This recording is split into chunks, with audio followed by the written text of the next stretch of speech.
Прийшли окупанти до нас в Україну, форма новенька, воєнні машини, та трохи поплавився їх інвентар. Байрактар, Байрактар. Російські танкісти сховались в кущі, щоб лаптем посьорбати довбані щі, та трохи у щах перегрівся навар. Байрактар, Байрактар. Приперли зі сходу до нас барани для восстановлення великої страны. Найкращий пастух баранячих отар. Байрактар, Байрактар. Ті, хто води всяке озброєння різне, потужні ракети, машини залізні, у нас на всі доводи є коментар. Байрактар, Байрактар. Вони захопити хотіли нас зразу, а ми зачаїли на орків образу з російських бандитів, робить примар. Байрактар, Байрактар. Російська поліція справи заводить, там вбивцю рашистів ніяк не знаходить, хто винен, що в нашому полі глухар. Байрактар, Байрактар. Веде пропаганду кремлівський урод, слова пропаганди ковтає народ, тепер нове слово знає цар. Байрактар. Байрактар. Байрактар. Байрактар. Байрактар.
Yes. The Leaf Spring Army sends its regards.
Hello, everyone. I'm the Enforcer, and I'm accompanied by Enforcer Matt.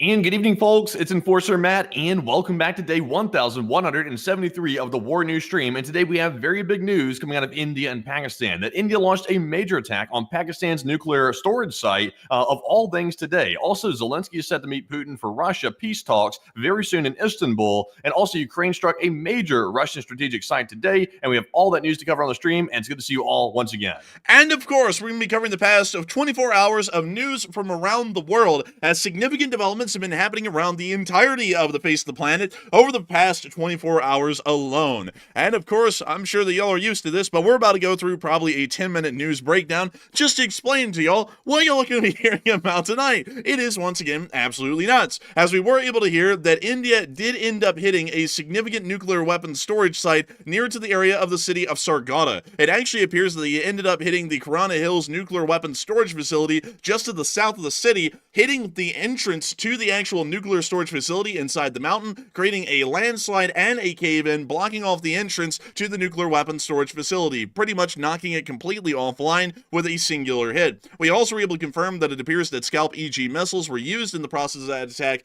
mostly suggesting that Rafale aircraft were the one responsible for the strike. Meanwhile, we have been able to hear that the ceasefire has officially completely broken down, as the Islamic Republic of Pakistan has returned in full form to conducting drone strikes within the Jammu and Kashmir region, with air sirens also sounding over the area of Amritsar. Heavy fighting has now begun to occur along the entirety of the LOC, as it does appear that Pakistani and Indian forces are now responding in the most hostile measures to each other as possible, once again returning to the situation right before the failed ceasefire. We also were able to hear that the Indian Air Force was able to confirm the loss of several aircraft today, and video and picture evidence is once again corroborating and confirming our initial reports from days ago that a Rafale fighter jet was shot down over Bathinda, as well as a Su-30 MKI being shot down just north of the city of Jammu inside of the region. We have also been able to hear in other major news that the Republic of India was able to get some significant hits onto Pakistani airbase and radar facilities throughout the entirety of the country, and it does appear that Pakistan may have suffered some significant damage in the course of these attacks to critical infrastructure that would be needed for wartime actions. We have also been able to hear that apparently the Pakistani government believes that India was trying to bait Pakistan into sending up an F-16 to possibly attempt a shooting down of the aircraft. Meanwhile, outside of that news, we have been able to hear, in just a small little piece of news, that China rammed and sunk a Vietnamese-flagged fishing boat today near to the Paracel Islands in a direct militant attempt to enforce a Chinese control over the area, although technically it is the People's Republic of Vietnam that owns and controls the Paracel Islands. We have also been able to hear in other news, that there is now, in a crazy turn of events, a major rift that is now starting to occur between the United States and Israel, as we have been able to hear that the President of the United States has now openly started to state negative things about the leader of Israel, and in the same turn, Netanyahu is now stating that they will be conducting a detox from U.S. military assistance in the future. We do not really know what that means, considering that Israel is pretty much entirely reliant on U.S.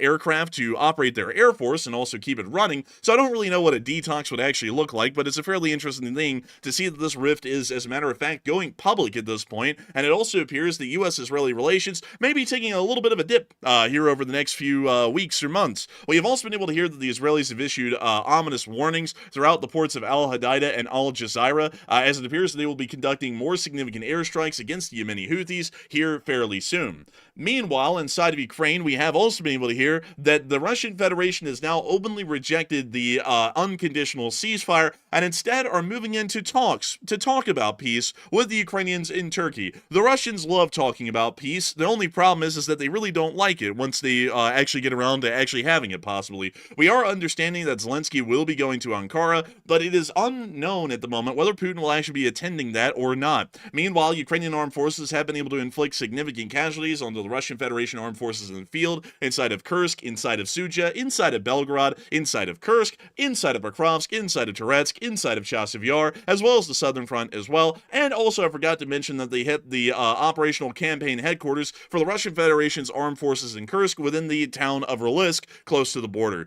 It does appear that at this moment there's been a significant amount of action in the Ukrainian front today, not only that, but also in India, and it does appear that the world has a lot of wars going on in it, although I wouldn't say that it is a world war yet. Meanwhile, we have also been able to hear that the United States and China have struck a trade deal inside of Switzerland, and it appears that it is the first of several that will begin to ease the tariffs on both sides and bring a eventual and gradual resolution to the trade war, which has brought many people into a state of absolute pandemonium and panic, as we have also been able to hear that Seattle Port authorities reported the other day that there is no new container ship traffic entering the port of Seattle, which there's been a decent amount of stories and misinformation about over the course of the day. But nevertheless, we have a massive load of news. And I got to say, another big thing before we move on is that tonight is the Sunday night fundraiser, and our Sunday night fundraiser is for Nova Ukraine, which we've been able to already raise $713 for. Hey, look at that. Fantastic progress. I love to see it.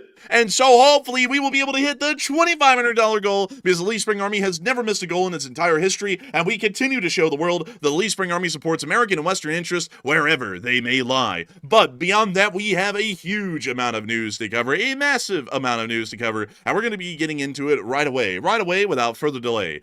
Moving on into the area of Sargota, we were able to hear of a significant development in the region that appears to be showing us that the Indians mean business, and a little bit more business than a lot of people would like them to largely believe. In the area of the Kirana Hills storage facility, or really within the Kirana Hills, is a pretty significant storage site. You can actually see it right here. This is a Kirana Hills ammunition storage depot, which is surrounding the Kirana Hill. Let me actually drop y'all down here on a limited street view to show y'all exactly what we're looking at here.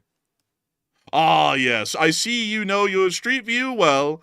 Good one. And you, sir, are you a limp compass? I don't even know. But beyond that, this is the area of the hill, of the Kurana Hill, which is actually used not only as a conventional ammunition storage, but also as a nuclear weapon storage. Right here.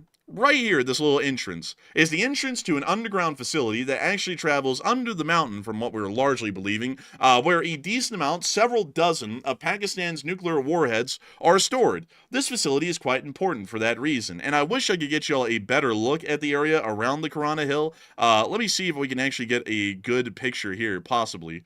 And so, let's see. Of course, a train has to be blocking the way. Isn't that wonderful, folks? So that way I can't really get a good look at the hill. Eventually, I will actually be able to show y'all the Kurana Hills. That way we can largely confirm the geolocation that we have from earlier.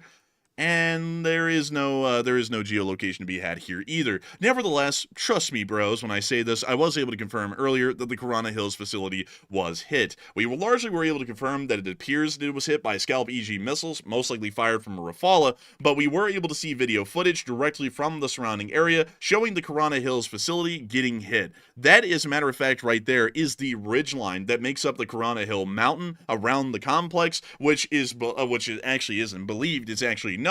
There is a large underground facility under the mountain that houses several dozen Pakistani nuclear weapons. You can actually see an explosion happening right over the entrance, and you can also hear the shockwave reaching the cameraman at that point in the video right there. That explosion, from what we were largely able to ascertain, actually hit right here, right on the entrance to the facility. From what we are hearing, it created a landslide and a cave-in, at least from what we've been able to gather so far, which has pretty much closed off access to the actual internals of the facility, and has closed off access to being able to reach about several dozen nuclear weapons, which are currently stored inside of this facility at the moment. We were able to see that Pakistani air defense apparently successfully shot down or intercepted some of the storm shadows that were flying in, as we were able to see picture and video evidence to the east of the Kurana Hills nuclear weapons storage facility, showing us the remains of a Scalp EG missile that apparently fell short, got shot down, or just fell in the field, and we were able to see that they lined up the debris of the system with that of the Scalp EG, a weapon provided by France and specifically used by the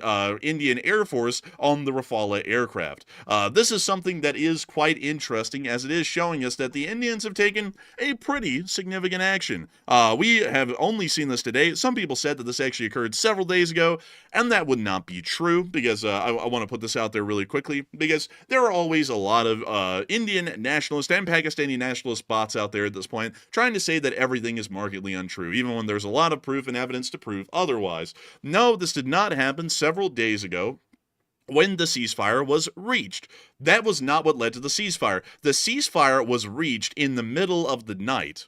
So just putting that out there, if this happened just a few hours, a mere few hours before the ceasefire went into effect, that still means it would have been nighttime when that video was filmed. It was broad daylight in the middle of the day over there today, around 1 o'clock in the afternoon, when we were able to see that this strike was confirmed earlier in the morning. So this is a brand new strike from everything we were able to account, and it does show us that the Indian Air Force has taken a significant action against the Pakistanis earlier today. Another thing that we have also been able to confirm, just following up on our news coverage here that we've given out to many, and we also want to make sure to put the nationalist Indian and Pakistani bots at bay, because whenever you say anything slightly negative about either country that doesn't paint them in a perfect light, or they control the sun, the moon, and the stars, they get a little bit angry. We were able to confirm that the Indian Air Force has not only stated that they did lose aircraft, we once again have a secondary evidence, secondary rounds of primary evidence to prove that the aircraft were actually lost. We did get a statement today that I would have to say, by no shadow of a doubt, was deep fried. I'm sure you'll hear that there for like the first half second. I'm going to play at least a little bit of it raw, and then I'm just going to let the rest of it play. So clarify on that. So as you can hear, the microphones are deep fried, so we're going to be turning this down a little bit. Actually, this is already turned down a little bit. Y'all can kind of get an idea of how loud that is turned all the way up. But let me get y'all through the statement by the Indian Air Force here, as they were able to confirm that the Indian Air Force did end up losing quite a significant number of aircraft, at least 3 of them from what we were able to tell so far, in the course of the opening hour of major action by both sides. So here's the clip. I guess that question is for me. All right, I'm happy that you've asked this question. You know, we are in a combat scenario, and losses are a part of combat. The question that Thank you. What was that for? Yeah, really. I said thank you. That's like a Captain Obvious here. We are in combat and we are fighting with combat aircraft. Yes, sir. That would be correct. Oh, I thought you were like getting the water. So I was like, I don't know what's going on over there. But dude, he's like, we are in a combat scenario and there will be losses. And as we can see, there were losses. But we'll let y'all get through the rest of the statement just to make sure that we get the official government statement at this point all the way out through this deep-fried mic, which sounds like he's at a fast food drive-through at McDonald's. But we'll keep it running. you must ask us, okay, and indeed that we must ask ourselves, you inclusive, is have we achieved our objectives? Have we achieved our objective of decimating that terrorist camp? And the answer is a thumping yes. And the results are for the whole world to see. As for the details, what could have been, how many numbers, which platform did we lose? You know, at this time, I would not like to comment on that because we are still in a combat situation. And if I comment on anything, it will only be adversary. So we don't want to. So while he can't comment on, we can, and we have been able to get a lot of video and picture evidence today showing that they did lose aircraft in the combat scenario. Once again, I do want to point it out that India is still saying that there is a combat scenario going on, so we'll make sure to respect that by showing the losses. So moving on into the area of Bathinda, we were able to see the infamous clip that we showed on the first night showing the Rafale being shot down over Bathinda. Here is another angle of that clip that we originally saw, and we are able to confirm this point 100% that was the Rafale being shot down. And from what we also were able to confirm, the missile that took off from the wreckage once it impacted the ground was apparently a Mika-EM missile that cooked off or ignited once it hit the ground, and then it went errant through the skies, which we could see in the clip. So here's the video right here. That orange burning glow is a Rafale while they play the funk trap remix music, which is just normal in war, I guess, these days. But we can see the aircraft falling to the ground. That's a lot of loss of Rafales. Like, that's got to be disappointing to the French because they're seeing their beautiful, nice fighter jet go get shot down multiple times over when it really shouldn't be getting shot down with competent pilots. But, you know, it's just it's given a bad look to it. It really does give a bad look. And here goes the Mika-EM here in a second that went errant. There it goes. And it's going on up. Actually in a pretty straight line, actually, crazily enough. But the video ends there, and we were able to confirm that this is also an additional video showing the Rafale getting hit by some sort of a missile and going down rapidly. But nevertheless, those two clips at this point are 100% identified to be the Rafale that was shot down over Bathinda. Why would we say that? It's because we were able to see wreckage of the Rafale in broad daylight. This is a part of the M88 engine system that is a part of the Rafale, which is standard amongst all aircraft. We can see this right here.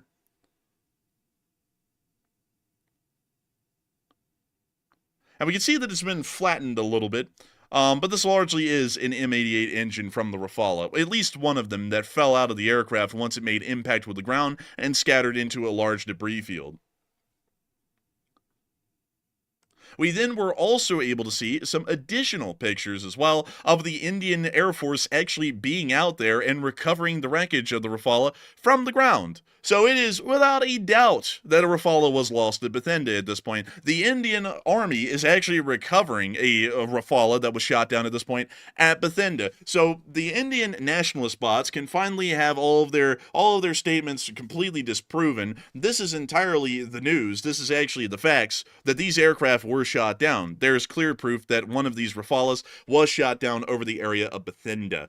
So a little bit of a sad thing for all of the bots. But a good day for news coverage because it is entirely accurate that these aircraft were shot down. And we'll be getting to the Su-30 MKI here in a second. Nevertheless, a lot of people have been talking in the meantime about the reports that indicate India struck the entrance of Pakistan's nuclear weapons storage facility today, and a lot of people have been putting in their thoughts on that one, and sometimes their prayers. But it seems as though a decent amount of people are saying good move by India to stop the nuke usage, although it's only blocking off a couple of dozen. It isn't blocking off the whole nuclear storage site.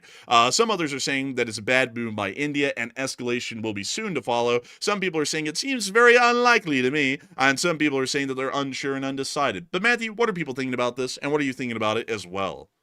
All right, so it looks like 60% of the audience said that's a good move by India. It'll stop nuke usage, while 24% said that's a bad move by India. And there will be a major escalation soon. And about 5% said that the whole event seems very unlikely to me. And based on what we saw, and based on the enforcer's geolocation, it looks like at least one entrance to a nuclear weapon storage site inside of Pakistan was hit by a precision-guided bomb of some sort. So that is, of course, very concerning, because now that is confirming to everybody that apparently India must have some type of intel that Pakistan was getting ready to use nuclear weapons at some point in the near future, because that's probably the most likely reason they'd want to strike that. So the fact that they struck it, in fact, in my opinion, is not going to stop nuke usage. If anything, it's going to bring it closer to reality, because now Pakistan realizes now, sooner than later, it might be the time to carry that out if they want to pull that off, or otherwise India might take out the rest of their storage sites. But one thing I do want to mention as well is, even though we did see them allegedly hit one entrance, I'm sure there probably is another entrance to it. Surely that's not the only one, because that wouldn't make much sense to me just from a common sense perspective.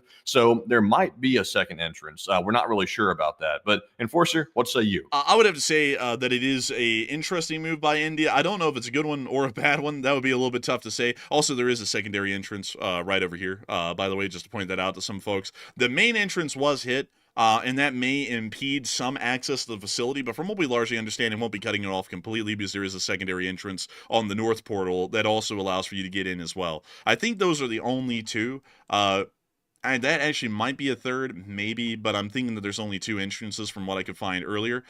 So with that in mind, it does appear that there was at least an escalatory move by India. It wasn't a complete attack, and there actually, I don't believe, was a way to conduct a complete attack to hit the north portal as well to the facility. But it is showing us that India is trying to send a pretty strong message to Pakistan about nuclear weapons usage, at least at this point, by conducting a strike onto the entrance to the nuclear weapons storage facility.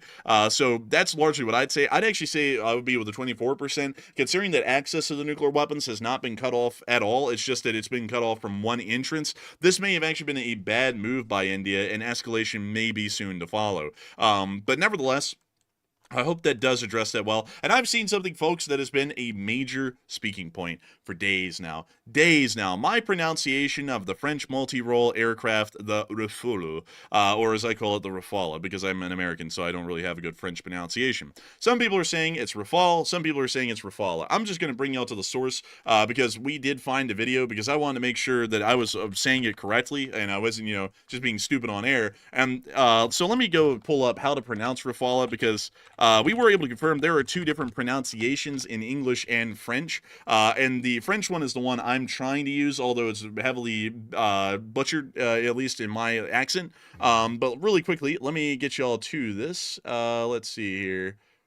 So, one second. So, really quickly, I'm going to play the audio of the clip just really quickly so that we all can hear it. There are two different ways to say it. Rafale is not the only way to say it, and Raphael is just entirely wrong. It is not a Raphael ever. So here it is. Here's the two pronunciations. Aviation in France.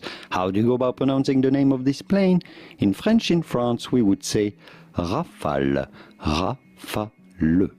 So as you all can see, I'm not really saying it wrong. I'm trying to say it the French way. But in my American accent, I say Rafale, but largely the same thing as the French say. The English pronunciation is Rafale, but I usually try and go with the pronunciation as close as possible to the original source. So I say Rafale. So I hope that does address that well, because I know that many people continue to say in the chat endlessly, and a lot of people are trying to correct me, that it is not Rafale, it is Rafale, or Raphael, and it is Rafale if you're saying it in the French way. If you're saying it in English, it's Rafale. So I hope that does address that finally somewhat well, because it's a really interesting one. A lot of people have been saying all kinds of things in the chat. It just gets a little bit tiresome when I'm just trying to get through the news and people keep on saying it's Rafale, and really either one could be used. It doesn't even matter. And also on top of that, you'll know the aircraft I'm talking about. So it's a Rafale, potato. It doesn't really matter. Nevertheless, moving on from that and on into our next bit of news, we have also been able to confirm the loss of the Su-30 MK MKI inside the Jammu and Kashmir region, as well as we have been able to see the remains of the Su-30 MKI inside of the mountainous regions of the area. And here it is. That right there, folks, is what is left, for the large part, of an Su-30 MKI. And some people would go, how do you know it's an Su-30 MKI? We actually did trace down the engine model that we're seeing right here, center frame, and it is that of an AL-31 Saturn, which is specifically used in the export variant of the Su-30, which is the Su-30 MKI used by India. This is the exact model right here. We can see a large part of the main engine right over here, and we can also see the afterburner and thrust vectoring nozzles further back there detached from the main engine body, which you can also see right back there. So this is 100% verified to be an engine, an AL-31 Saturn of the Su-30 MKI, confirming the loss of this aircraft inside of the Himalayan foothills in the area of Jammu and Kashmir.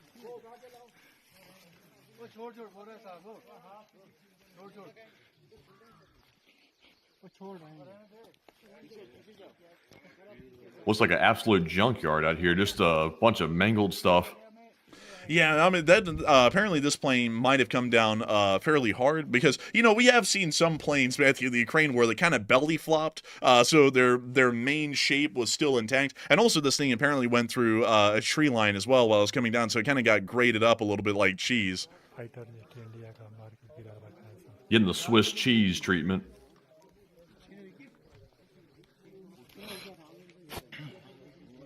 We see here, they're once again showing the debris field.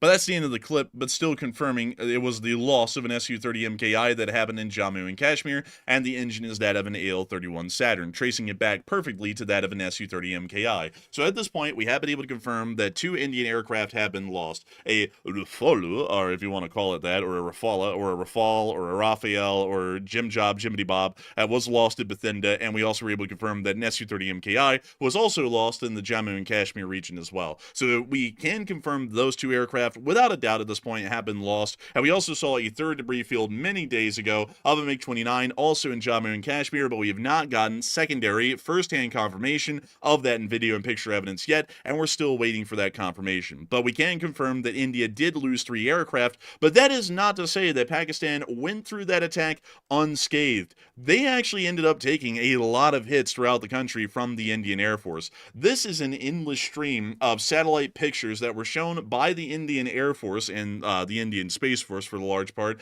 that showed the amount of hits and targets that were successfully destroyed by the Indian Air Force over the course of these attacks. We were able to see at the Sargada airfield there was significant cratering while I just sat there and had my esophagus collapse. Just that esophagus. That esophagus. It hasn't happened in a while. But we can see here there was significant cratering in Area 1 and Area 2 of the main runway, largely taking this airfield out of service, considering that aircraft have to take off and land on smoother level surfaces. We also were able to see at the Arafwala air defense radar that the radar at this facility was also hit and destroyed as well, which is a part of the early warning systems for Pakistan targeted towards India. We also got to see at the Pasrir air defense radar, they also took a significant hit as well, as we could see charring and instances of fire on top of the radar complex, once again confirming that that radar had also been knocked out and destroyed. We also were able to see at the Chunian air defense radar that another hit had been confirmed onto the radar directly, and it does appear that it was damaged and destroyed.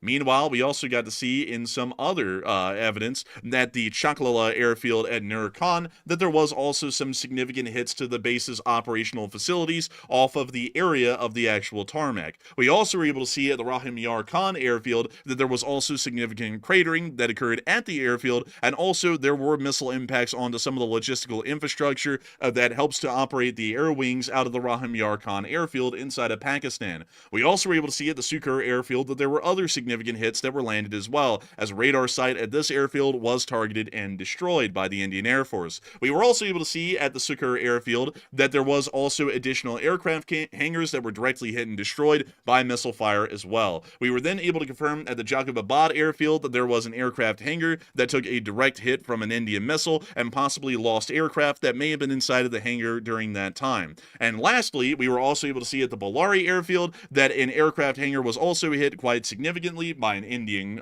cruise missile and did suffer a serious amount of damage as well, meaning that there was actually a large amount of targets that India did successfully hit during the attack, but that still does not mean that they did not lose aircraft. They lost 3 aircraft, but still hit a large number of facilities across the entirety of the country, and I also wanted to make sure to double prove this, that there was damage at Bellary, because this was one of the last airfields attacked in the major airstrikes that were ongoing, and we can see even in this satellite footage as well that was provided by the Kawa Space Systems that there was a significant hit to one of the hangars in the southern area of the complex, once again confirming that there was significant damage to Pakistani Air Force abilities over the course of that attack. It does appear that some aircraft, at least due to the cratering on the runways, may have been rendered completely inoperable, and I do want to point out that all of this damage that I just showed you of all of these radar sites and airfields was confirmed to have happened before the ceasefire was in place. We have not seen any major orchestrated airstrikes being conducted by India since the ceasefire has been broken. So all of this damage is really just follow-ups on the initial amounts of news and coverage that we were able to get within the first opening days of this conflict. Meanwhile, inside of Islamabad, we were able to hear that the Pakistani government believed that India was trying to bait Islamabad into using a US-supplied F-16 in a retaliatory attack, potentially giving India a window to shoot one of the aircraft down. We don't really know why that was believed or what kind of a difference that would make in a major conflict like this, but the Indian government did state that, so we had to, of course, report that. Meanwhile, we were able to hear that the airstrikes are ongoing by Pakistan inside of India, as we were able to hear in the area of Amritsar that there was air raid sirens once again sounding as Pakistani drones began to fly over the airspace.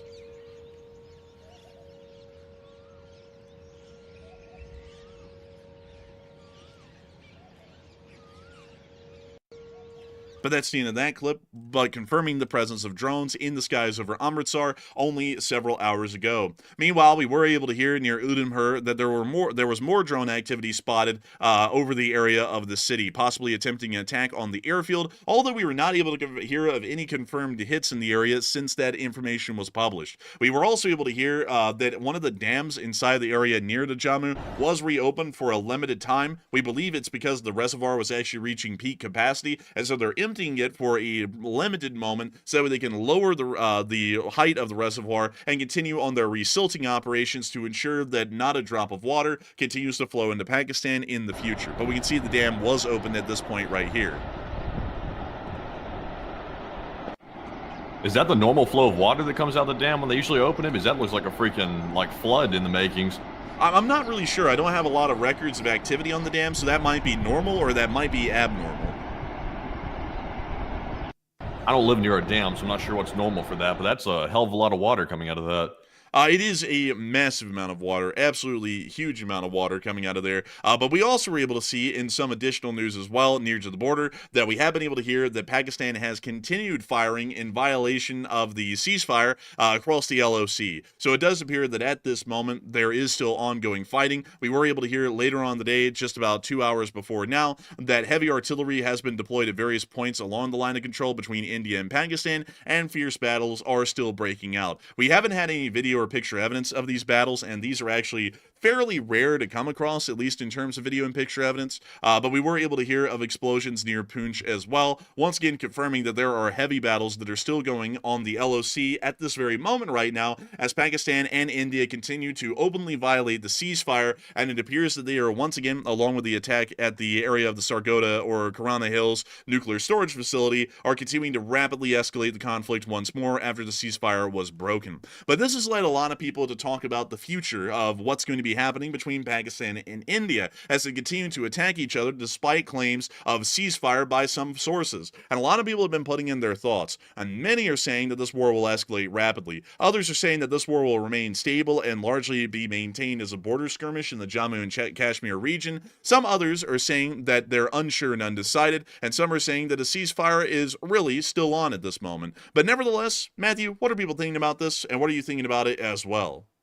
All right, so 45% of the audience said this war will escalate rapidly now that the ceasefire has been violated, while 33% said the war will remain stable, and only 8% said the ceasefire is really still on. And at this point, the only people I see saying the ceasefire is still on are the Indians, and that is solely it. So, based on all the information we have, the ceasefire was violated yesterday, and it was violated by Pakistan first, and then India responded to it. So, that appears to be the case. I'm not sure why some people are still claiming a ceasefire is still on when we clearly see on the videos that there's massive fighting taking place, and also India striking nuclear storage sites. So, the ceasefire is definitely over with. But speaking of whether or not the war will escalate, I'm going to say I'm with the 45%. With them striking a nuclear site, that's obviously an escalation in itself. I think that Pakistan is going to go into panic mode, and also India is also going to start escalating once again, and the war is probably going to get worse. It's probably not going to remain stable because so far the theme amongst these two countries is not stability, it is chaos. So it appears they're taking in that direction. But Enforcer, what say you? I would have to say that it does appear the war is going to be escalating rapidly at this point. Also, let me get rid of this bot right here. Oh, thank you, Matthew. It does appear that it's going to be escalating rapidly here over the next few days again, because with the complete breakdown of the ceasefire agreement in Jammu and Kashmir, which was where most of the ground fighting was already going on, I believe that this is going to be returning us back into a warlike stance between the two countries, and drone attacks as well as airstrikes are probably going to become a common occurrence once again. I don't really think that there's going to be any room at all at this point for either side to try and de-escalate, because they are just going to continue to keep on pushing the envelope as much as they can, kind of like how the Indian bots are pushing the envelope in the live chat every single night at this point, endlessly, which I just saw Matthew made a comment on, and it's getting absolutely exhausting. Like, I've just never seen bots like these. These are some of the most virulent bots that we've ever seen in any conflict so far. I mean, hell, even pro-Russian bots never got this bad, and this is just Is it bad that the bots are pissing me off so bad that I really would not be in favor of India winning the war whatsoever? Like, that's how bad the bots are really pissing me off at this point. It's like, yeah, you're representing your country. You can't go around terrorizing people that are saying stuff you don't like. That's not a good look, and it's obviously going to turn people off of your country. Like, honestly, like I've said before, India had a right to respond to what Pakistan basically permitted to take place, which was a terrorist attack in their Kashmir region of India. But now India is acting so stupid about the whole situation, and generally their people are getting so hostile with everybody, it makes you not even want to support India at all. Yeah, I mean, it's absolutely crazy, man. Like I sat there and said, India lost, like, this is how stupid the Indian bots are, folks. I'll say something like, India lost 3 aircraft, but they also hit 9 air bases, and then they'll sit there, they won't even listen to the part where the airstrikes actually were successful, which literally our report is pretty much the exact same thing in political words that air marshal said today at that press conference, that they did lose aircraft, but their airstrikes were successful, which we can tell is largely true, and then they won't even take the part where we actually say it actually ends up that they hit a lot of targets inside of Pakistan. They won't even listen to that. They will just go on the offensive against their channel because we said that they lost an aircraft, which even the Indian government is saying they actually did at this point. It's actually getting to the point that I really have no reservations for saying I'm not really a big fan of India any longer because of how this is going. I mean, like, and I know some people are going to say, well, they might just be bots from the internet. It actually appears that a decent amount of these supposed bots that are coming in with a lot of the same comments may actually be legitimate people who are just going with this and just running wild with it, which is really getting me to the point where I'm perfectly fine with supporting neither side in this at this point, because it is absolutely absurd. We're trying to cover the news about their country and provide everyone down there with the best information we have with what's going on, and the answer from really both sides, but more so India than the other, is to just go on the offensive against anyone and everyone who says anything about the conflict, whether it's positive in India's favor or whether it's neutral or whether it's negative.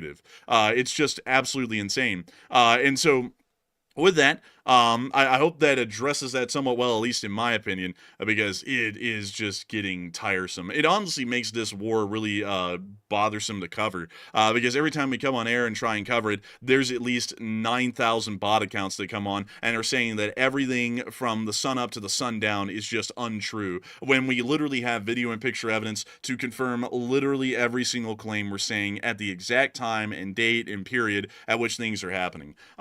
So with that, I hope that it lets me let my piece out on that, because this is just getting absolutely annoying at this point. But nevertheless, Moving on from the India-Pakistan situation and on into another situation that we've heard about today, at least in the area of Southeast Asia, is one that is actually probably going to be putting Vietnam and China to odds. As many of you all know, we have seen that the Chinese forcefully took with arms one of the islands inside the Spratly Islands that actually was owned by the People's Republic of Vietnam. We also were able to hear today that China has rammed and sunk a Vietnamese fishing vessel today near to the Paracel Islands. The crew of the sinking Vietnamese boat were left to fend for themselves for the large part after the Chinese rammed the vessel. We can actually see the incident here in this clip. I believe this is, I can't actually tell the flags apart too well because both of the flags have a heavy use of red or crimson red. They're both communist countries. But we can see here the larger bulk vessel, which I believe is a Chinese vessel, attempting to ram the smaller Vietnamese fishing vessel that's in the waters. And we can actually see the ramming incident occur right there.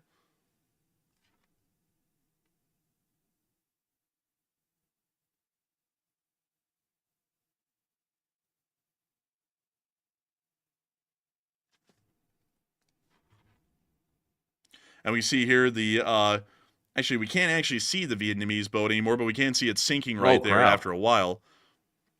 So they just rammed the thing and it sunk? Yeah, they rammed it and it capsized. Jeez. Pretty brutal kind of a thing, and once again showing how aggressively the People's Republic of China is attempting to enforce their illegal claim to the entirety of the South China Sea, including the Paracel and Spratly Islands. We do not know what the official response from Vietnam is going to be yet. It's fairly rare to see an instance like this, and usually this does start to stoke tensions within the South China Sea region, but at this moment, I do not believe that the Foreign Ministry of Vietnam has made any statements at this moment about the incident that we have at least been able to track here on air. But that is absolutely insane, and once again, a clear violation of the sovereignty of the international waters near to the Paracel and Spratly Islands. Moving on from that bit of news, though, inside the South China Sea, and on into the Middle East, we've also been able to hear of rising tensions between two unlikely parties. Crazily enough, we've actually been able to hear of the rising of tensions between Israel and the United States of America, which is absolutely crazy. But before we get on to that, I do want to say something else that is absolutely crazy, is that we have hit $1,300 on the fundraiser. Fantastic. Hey! Look at that. Chaka chaka Igor. Holy moly. Absolutely crazy. And we are over halfway there to reaching the fundraiser goal. Hopefully, we will be able to hit the $2,500 goal tonight, because the Leaf Spring Army has never missed a goal. And of course, the fundraiser is for an amazing nonprofit, which is Nova Ukraini, which has helped out massively in the state of Ukraine throughout the entirety of the war. And it would be amazing to see the Leaf Spring Army hits the fundraising goal again, because we continue to show the world that the Leaf Spring Army continuously supports American and Western interests time and time again, every single weekend, as much as we possibly can. So, dang, Hal Rose just threw in 100. Wow. Holy moly. Look at that. Getting the ball rolling again. We are now up to $1,411 raised, meaning that we are starting to get incredibly close to only being about $1,000 away from the fundraiser goal. But nevertheless, moving on from that and into this rift that we've been able to hear of inside of the middle of the East, which actually is in the Middle East, we have been able to hear that there's an ongoing rift happening between the United States and Israel, as tensions are growing between Netanyahu and the president over Iran and Gaza. Netanyahu, via Minister Dermer, expressed disappointment at the president's remark that no decision has been made on Iran's right to enrich uranium. Meanwhile, the president is frustrated by Netanyahu's decision to resume the war in Gaza, saying in private that the new military operation is a waste and will only make it harder to rebuild the Strip, a key part of the president's post-war vision for the region.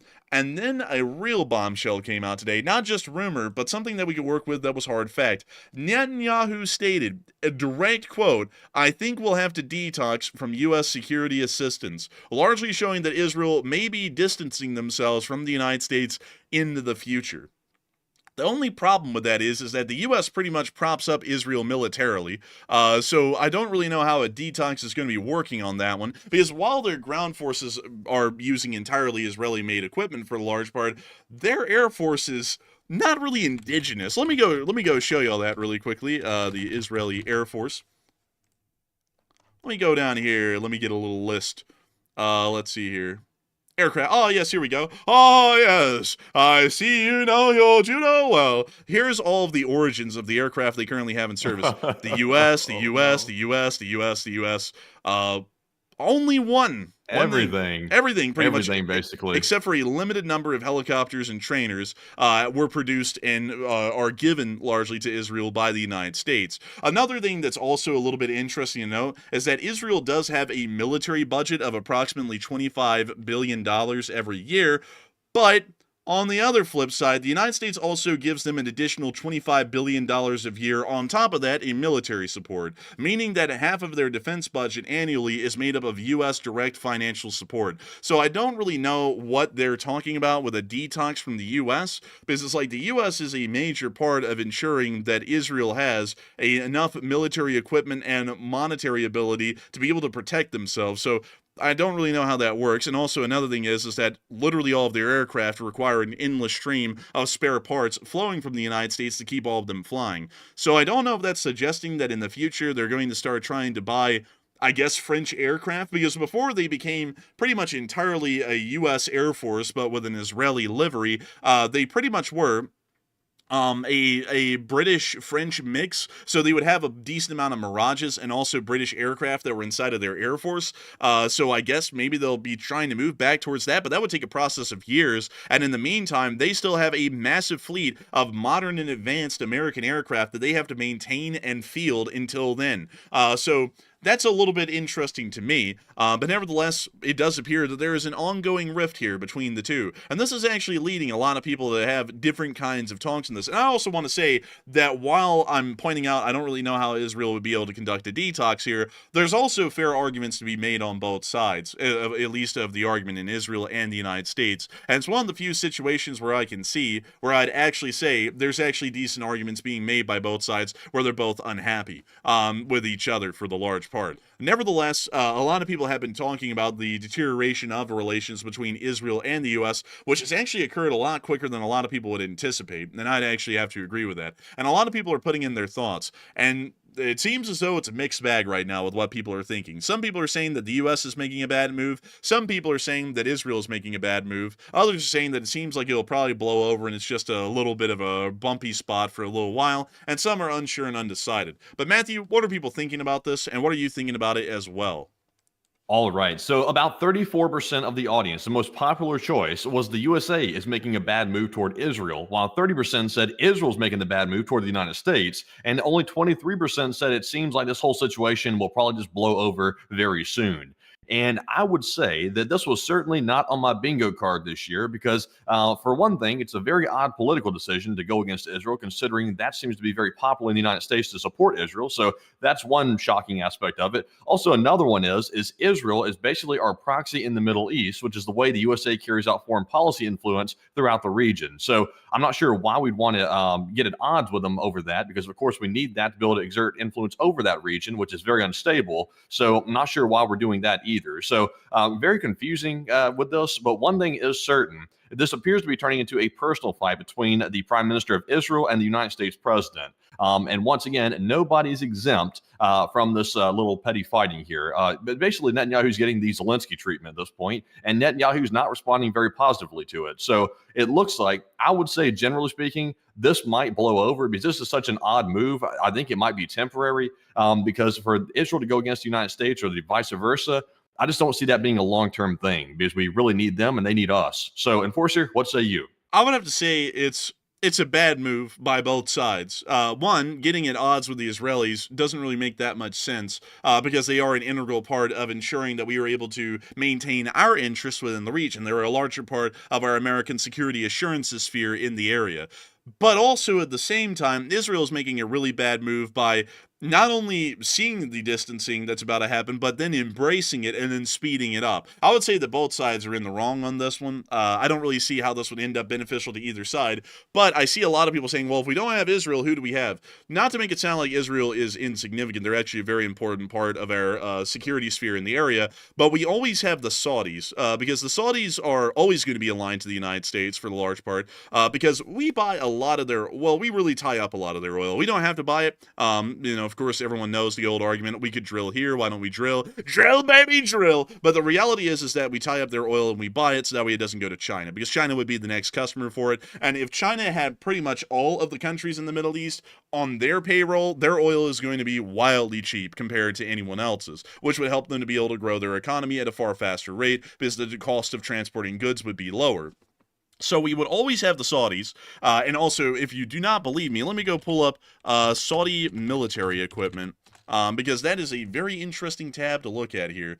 They have Glocks, everyone knows, classic, but look at this, they have the Scar, the M4, and a whole bunch of other kinds of nice weapons. They also use the G3 as their standard issue rifle, which is a older German battle rifle. But beyond that, let's look at the rest of their equipment. Let's go look at their vehicles. What do they use? Oh, well, would you look at that, folks? There's actually American SPGs here. French SPGs. These are actually quite old, but another French SPG. And also, look at this. A little bit of Chinese. Oh, they've actually, the Chinese gave these to them kind of like as a gift, like a starter. But look at this. They also have American, French, and British artillery pieces. They also have American MLRSs in a massive number, 180 M270s, which is quite large. Also, notice again, they do have some tosses, but this was in a limited number, and this was back in the day before we realized, hey, wouldn't it be cool to like be friends with the Saudis? Maybe that will work well in the region. And they also have some Chunmus from South Korea, which are like the cuter version of the M270. They also have pretty much exclusively American tanks. They have 500 Abrams, 200 M60s, and then they also have 140 AMX 30s, which are pretty dated. But look at this. It's just an endless stream of stuff from the West. They are a very Western-aligned country, and it comes out clearly in the kind of equipment that they have in field. Most of it is American or is produced by a Western country, and there are very minimal outliers that come from different countries like China or somewhere else like the Soviet Union or the Russian Federation. So with that in mind, we do know, just by the military connections that Saudi Arabia has to the U.S. alone, they would remain U.S. aligned through and through. They also have a lot of security reasons for that, because religiously, just to speak about the religious ideology in the Middle East, Saudi Arabia and Iran are actually on the complete flip sides of each other, and Iran actually does sponsor terrorist groups to attack Saudi Arabia. And some of y'all will be thinking, when has that happened, and when does that happen? Believe it or not, the Houthis are a multi-purpose group. The Houthis actually attack the Saudi Arabians about as much as they attack the Israelis. So the Saudi Arabians actually have a huge bone to pick with the Iranians, and because Iran is an enemy of the United States and Saudi Arabia, the enemy of our enemy is our friend. So that's why we will always have, for the large part, Saudi Arabia as an ally in the region, even if Israel did drop off. That's still not to say, that's not supposed to be a whole roundabout discussion to say Israel doesn't matter. Israel still matters a great deal because they are the largest and most active part of the anti-Iranian campaigns that we are endlessly conducting inside the region, and they largely take care of the issues themselves inside of southern Lebanon and in the Gaza Strip. So with that in mind, I would generally have to say it's not a smart idea for both to distance from each other, and they need to try and smooth this over, get back to normal relations, and continue on with what we need to do, which is continue to secure and destroy any anti-American and Western interests in the region, and continue to support our interest in the region on top of that. So I hope honestly, I would say that if Israel wants to smooth over the relations, all they need to do is procure one $400 million 747 and hand that over to the United States. I think that would probably smooth everything over just fine, because right now Qatar's got the jump on them. So Qatar might have a little bit of advantage here. And once again, Qatar is a huge funder of terrorist organizations. So we gotta keep an eye on Qatar by letting Israel give us a $400 million jet. Maybe that'll level the playing field a bit. I got a better idea, Matthew. What if they gave the President of the United States an A380?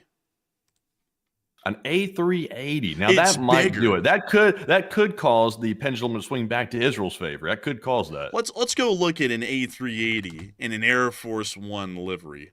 See how amazing that would be? That just would look incredible right there. Look at that. Oh, yes. Look at that. The big boy. two stories of American and Western interests in a single aircraft. That it would be truly incredible. No one can deny. I know it's a European aircraft manufacturer, but who can deny that that looks goated? That looks goated right there. So I think if the Israelis get an A380 and they gift it to the president, I think that they ought to be back in the good graces and favors of the United States. It's just that they might have to provide a new one every year, maybe. But, we'll have to wait and see on that one.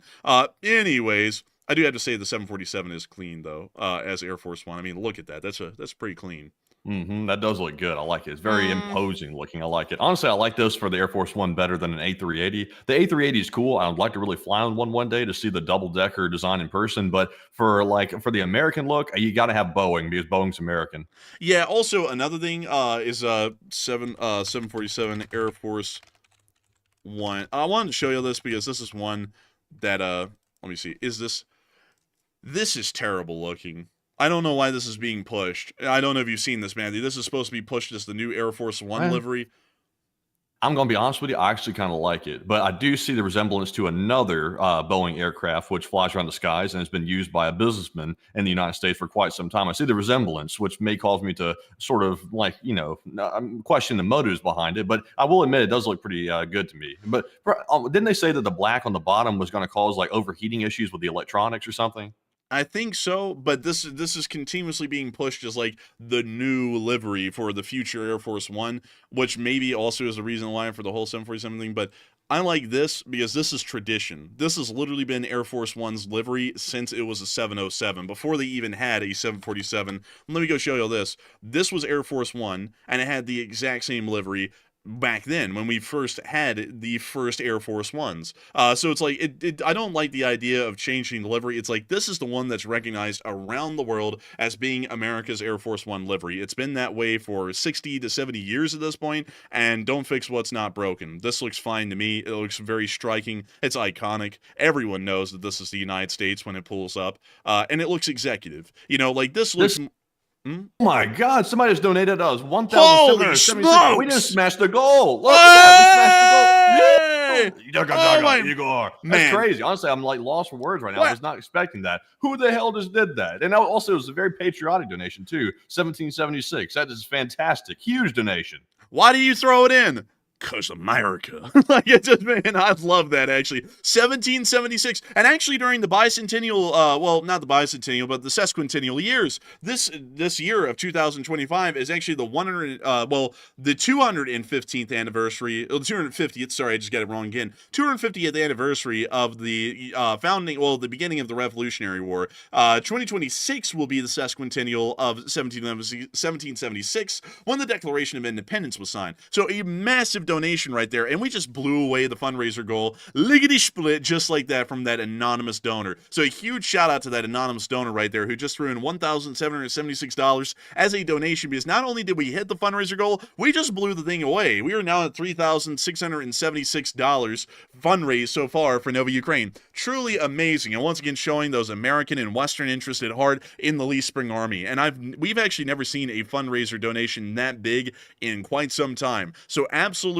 crazy right there, and a huge shout out to whoever threw that in, and to all of the massive donors over the course of the night. Truly an impressive thing. But getting back to well, also, by the way, I was going to say before you jump off this photo, this current livery the Air Force One has, it has a like inherently Air Force look to it. Like it kind of like screams Air Force, like U.S. Air Force for whatever reason. Obviously, it's called Air Force One because the Air Force maintains it, I believe. But the other one, the new livery that they're proposing in the other photo, it looks more executive, I guess you could say. So, in my opinion, it kind of reflects the presidency a little bit better, but at the same time though, like I do like to honor tradition a bit, and if we've always had the other livery and it's always been iconic for being Air Force One, you don't want to just change it just for the hell of it unless there's like some like practical reason to change it. I would probably say, even though it's not the best design in the world, I'd probably keep it just for tradition's sake. Man, I would keep it just for tradition's sake. And here comes Hal Rose throwing in a 333, and Damn, Captain Ted who threw in 150. Holy smokes. People are going wild right now. Air Force One is bringing in the donations, apparently. That's crazy right there. Crazy, I tell you, crazy. But still, absolutely incredible. And I got to give a huge shout out to everyone who's supporting this fundraiser tonight massively, because right now we have now gotten up to $4,098 raised on the fundraiser, which is well beyond the fundraiser goal. And an incredible thing, actually. We're getting on up towards being twice as high as the fundraiser goal that we had going into tonight. A wild thing. But so a huge shout out to all of y'all. Really amazing. And also I see some people saying, let's see, I see a lot of people talking about different things with the paint jobs. I don't like this because it goes against tradition. And I'm one who likes tradition. I know the thing these days is like, oh, why don't I be cool and quirky and break the, 1,000-year-old tradition and be the first person to do it? That's been the thing for everyone to do here over the past few decades. I'm not for that. I'm for maintaining traditions. Air Force One has always looked like this since it became an official Air Force aircraft used by the office of the president. And also, on top of that, it isn't really supposed to be just for the president. It's primarily and really only used for the president these days, but it's supposed to be largely a government executive aircraft, which is operated by the Air Force. And I feel like this is more so like the president's private plane instead of the aircraft operated by the Air Force that represents the entirety of the United States of America when it flies with that kind of a livery. So that's what I'd say. And also, this starts looking more like a generic private jet at this point instead of a design that is known to be the livery for the United States of America. Yeah, I would say so. Like, I would say just don't change it just for the hell of it. Like, really, because honestly, the change, like you said, it seems to be something that is trying to be proposed just to be quirky or say, hey, look, I did that. I'm the one who changed it. We shouldn't want to do that with everything. Because it's like, just to be able to say I changed everything just for the hell of it, it's pointless. Yeah, like really, to be honest, like I'll just be honest with y'all, it's a really vain attempt so that way no matter what, somewhere in a history book your name's mentioned. That's really what it is. It's like, hey, who changed the Air Force One livery? Well, it's this guy. Who created this? It was this guy. Who did this? It was this guy. It's pretty much just trying to make sure that your name is literally just blanket stated across a specific period in history, which I'm not really a big fan of, because it's like, a lot of people really work hard to get their names in history, not just trying to blanket everything. This is like every president could have done a cheap little trick and had Air Force One repainted so that way their name could be in the books for a different livery, or they could have been iconic. But that's really just a cheap trick way of trying to get your name into the pages of history. You really ought to be able to get your name into the pages of history by the actions you do, not the paint jobs you change, at least in my opinion. But with that, I hope that does address that well, at least in my 2 cents, because I personally keep this the same, and I'm a very big stickler for maintaining traditions. And so with that, I hope that does address that the best I can, at least in my opinion. And it is time for us to move on into a brief question segment, so that way we can call out all of the top donors of the night, and also make sure to get a couple of questions before we move on into the remainder of the news, because we still have a lot to cover tonight. So Matthew, what do we got?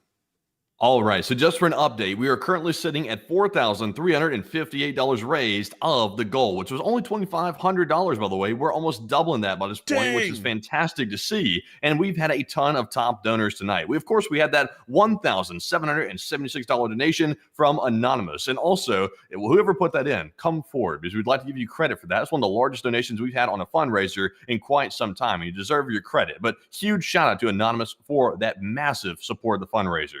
Also, huge shout out to Hal Rose, who threw in a $333 donation, also extremely massive, as well as Captain Ted, who threw in a $150, along with Don Edwards, who also threw in a $150. We also had a $110 from Old Warrior, as well as a $100 from Peace with War, as well as Hal Rose once again, who threw in a $100. And then we had a $100 from Mr. Dirt, one who hugs the dirt, as well as a $100 from Bill Thomas, as well as Old Warrior, who threw in a $65, and a Rad Doctor, who put in a $50, along with Nightmare Before Christmas, as well as Samuel Szymanski, and also a $50 from John Campbell. And that is all of our top donors for the moment. And huge shout out to all those top donors for really putting in massive support. And a huge shout out to everybody else for also throwing in other support to make it get to the goal where it's currently at right now. But Enforcer, what say you? I got to give a massive shout out to all the people who supported the fundraiser tonight, because all of y'all have done amazing work. All of the donations, big and small, have come together to make the victory tonight that the Leaf Spring Army stands on top of, to once again say that it stands in support of American and Western interests, and is continuing to show that directly by its actions and not by its words.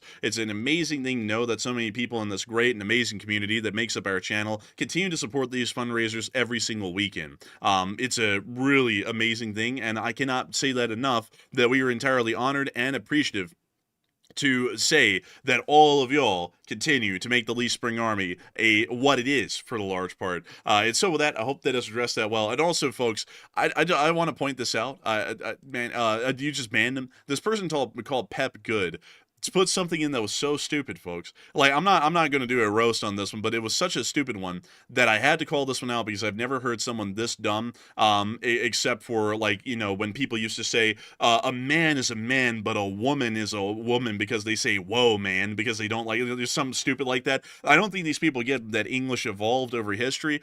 Someone said, history is wrote by the victor, hence the name His Story. Y'all dumb as F. It's like, I don't know if you know this. Let me go pull up the origins of the word history, which I think goes all the way back to Greek. Origins of word history. Let me go get that. Yeah, here we go. So it comes from the ancient Greek word historia, which means inquiry or investigation. So largely an inquiry or an investigation into the story of what happened. And then that story is told for the rest of all time. Some people are really stupid and think that the English language was just born yesterday, so we just had words like his and story. And also that doesn't even make sense because there's not two S's there, so it's his Tory, which I guess means that you are that's your member of parliament in Britain, and that's your Tory MP. I don't know, or it's he story, like he story. Like, it's like that just doesn't even make sense. This guy has like no grasp of the English language. But beyond that, people, I got to tell you, some of them do have a tough time in reading, and I think that had to have been one of them because, you know, that's a little bit crazy. But anyways. Yeah, that's what history means. You know, a lot of the words that you hear today, like history, actually have a founding in thousands of years of the evolution of our language here, which we call English.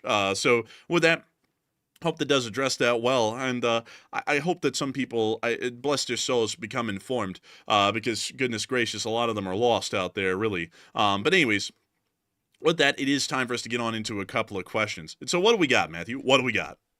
All right, so jumping into our first question of the night, this one is going to go to Greg, who said, how has Russia not collapsed already, and what are your thoughts on this? Russia has not collapsed because they have transitioned entirely from a domestic consumer economy to that of a war economy at this point, and they've been able to ensure that at least in a bare minimum, they were able to transfer a lot of the people who are losing their jobs in the domestic sector into the war industry sphere, so that way they can keep them at least on some kind of a payroll and keep them buying things at a minimum. That's pretty much stymied off the complete collapse, although there's still been significant economic collapses in the domestic sphere.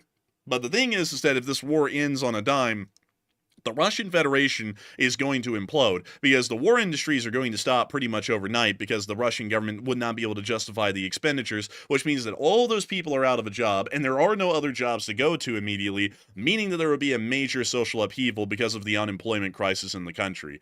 So that would largely be the reason why they haven't completely collapsed yet. But if the war keeps going for another year or two, we are guaranteed at this point that if Russia does not get any external economic support, their economy is going to implode with certainty. There's really no way that they can keep this kind of major expenditure going, and they will continue to pretty much dig themselves a pretty deep grave and eventually fall over in it once they run out of any kind of reserve capital, which they're already burning at a pretty fast rate at this point. And so with that, I hope that does address that the best I can, at least in my opinion, from what I know at the moment. And with that, we are on to the next one. And our next question here is going to go to Dingbad YouTube. And we haven't gotten to this news yet, but I'll go ahead and ask the question anyway because it is a pretty good one. They said, do you think that something will happen to Zelenskyy in Turkey when he shows up for these direct talks with Russia? I'm pretty sure nothing's going to happen to Zelenskyy. I think Zelenskyy is going to be fairly safe. He looks, there's a very heavily curated scene around world leaders. And here in the U.S., we pride our Secret Service and we make it a fairly publicly known thing that the president is guarded by people who will kill you in an instant if you look at him the wrong way. But in most other countries around the world, they try and hide the security apparatus around their leader as much as they can. And in Ukraine, that certainly is the case. Every single time you see Zelenskyy on film and he's in public, he is surrounded by dozens of armed guards who will actually kill you for looking at him the wrong way, much like our Secret Service would if you did that to our president. So when he goes to Ankara, he is going to be entirely surrounded. There's going to be quite a large security perimeter around him, and so it's going to be pretty difficult, if not hard to do, to actually get up to him and attempt to take him out. So I think he'll largely be safe or completely fine, and he may also probably not travel by aircraft. I think he's most likely going to travel by train through Ukraine and then through the other countries as well into Turkey, most likely on a Ukrainian state train, considering, I believe, let me go check railroad gauges, railroad gauges map. Let me go see if they're in all. Oh crap, yeah, I don't think they'd be able to. Well, they have like standard gauge in some areas, broad gauge in others. I think they could actually, though, operate a Ukrainian train through Romania, Hungary, and into Turkey, and then back, so that they could avoid an aircraft possibly getting shot down on accident, or not really on accident, more so on purpose. But I think Zelenskyy will be able to get there safe, get back safe, and he'll probably be safe the entire time he's in Ankara as well. So I hope that addresses that the best I can, at least in my opinion. But Matthew, what are you thinking? Would say personally, and also my mic didn't even pick up what I was saying at first, but I would say personally that Zelenskyy will be fine going to Turkey. Turkey likes to do Turkey things, but at the same time, though, Turkey is not going to let a foreign leader get killed on their soil like that. It doesn't matter if it's Putin or Zelenskyy. They're going to make sure that that does not happen, at least in my opinion. And I'm not saying Turkey can be trusted, but that is something right there they would want to ensure that neither leader gets killed, because if one of them showed up and one of them got taken out with all their Secret Service standing around, all the fingers are going to start pointing toward Turkey for being complicit in letting that happen. So it would really be a reflection on Turkey and Erdogan, and basically it would implicate him in it to some degree. So I don't think nothing's going to happen to Zelenskyy or Putin. I will say I don't even think Putin's going to show up, first of all. So that eliminates Putin from the entire equation. But Zelenskyy will show up, as he says he's going to be there, and he's not scared. He doesn't hide in bunkers. So he'll be there and he'll be safe. So I think he'll be fine.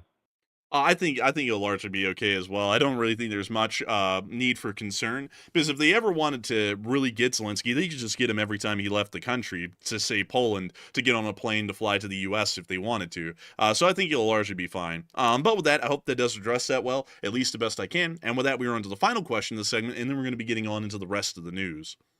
All right. So our last question here is going to go to. It's just a question actually I've been seeing in the live chat. I actually don't have this one in the spreadsheet, but I'm going to ask this one anyway. People were saying, do you think that Putin is going to show up at the peace talks in Istanbul, or is he going to send someone else, or simply refuse to show up at the last minute? I think he's going to refuse to show up. I'd be shocked if he did. That's not out of the question that he would show up, but I would say it's going to be pretty tough for him to show up, because they're not really into this whole peace thing. Like, they're not. This is just another stall tactic here. So I have a feeling he's most likely going to send Lavrov as his placeholder for the large part if he doesn't show up. But my general feeling, Matthew, and my gut feeling, not to throw him into the boat with me, but we were both talking about this day and we agree. We both think that he's not going to show up, and he's going to avoid showing up to Ankara. He'll probably send Lavrov or someone else from a higher position in the government like that. But now one thing I will say, though, I'm thinking this might be a slight chance, Matthew, and I think this would be a chance to insult Zelenskyy and pretty much the West. What if he sent Peskov and no one else? Like, it was just Peskov and a small entourage of aides. That would be the most offensive thing, because that guy has no actual power in the Russian government. He's just a spokesperson for the Kremlin. Yeah, that would basically be the end of the talks before they even began, because if they don't show up with Putin or at least a top-ranking official, I don't think the talks are even going to take place. And at that point, Zelenskyy would have all the grounds in the world to go out and say, hey, look, they're not even participating in talks in a real sense. They didn't even send their top guy. They sent like some underling to come talk, which is not a way you conduct it. So I'm going to say this.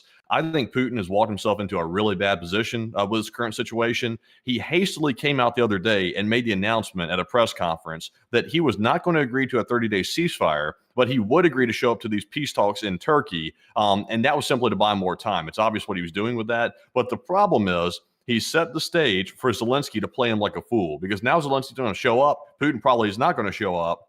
Or if, let's say, Putin even shows up, Putin is not going to be negotiating in good faith once again, because he hasn't changed. He's still the same crazy nutcase that's murderous, and he's going to show up and keep demanding that Ukraine capitulate. So that's going to be the same thing the U.S. has said is not going to work, and Zelenskyy said is not going to work, and that's going to be the end of the whole talks. So either way you go, Putin has set himself up for failure. That was a stupid move, and the grand chess master that Putin likes to portray himself as has just gotten into a bad spot with that one. Also, another thing I just saw, this is a good question from Games Green Coffee. It doesn't apply, though. I did see you already say that, Games Green Coffee, but it was still a good question. About Putin is wanted by the ICC. Would he get arrested if he's in Turkey? Well, let's just say, for the sake of the discussion or the question, that they were a part of the ICC, although they aren't.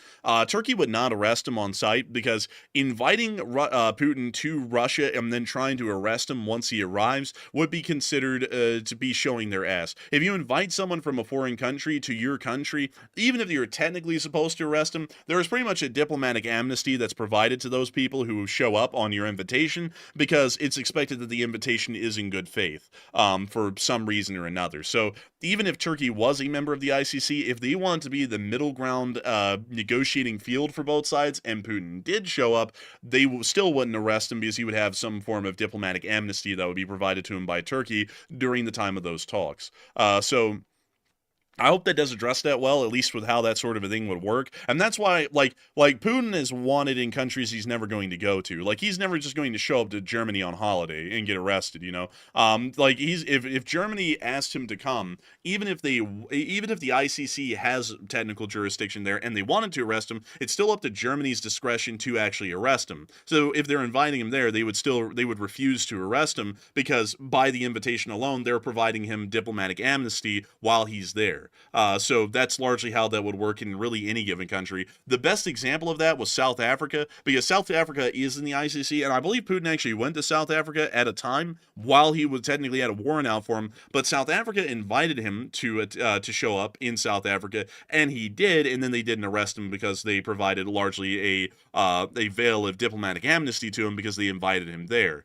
So with that, I hope that addresses that the best I can. At least it's kind of like just a theoretical question, although it doesn't apply to Turkey. But with that, I hope we were able to answer all those questions well. Really good questions from all of y'all. And of course, we'll be getting to even more of them after the conclusion of this news. Meanwhile, we were able to hear that the Israelis are continuing their airstrikes on the Gaza Strip at this moment. By the way, let me start the clip right here where the airstrike actually begins.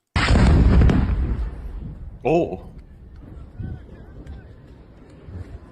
Quite a significant airstrike once again to the Gaza Strip, and it does appear that the Israelis are beginning their air operations at this moment.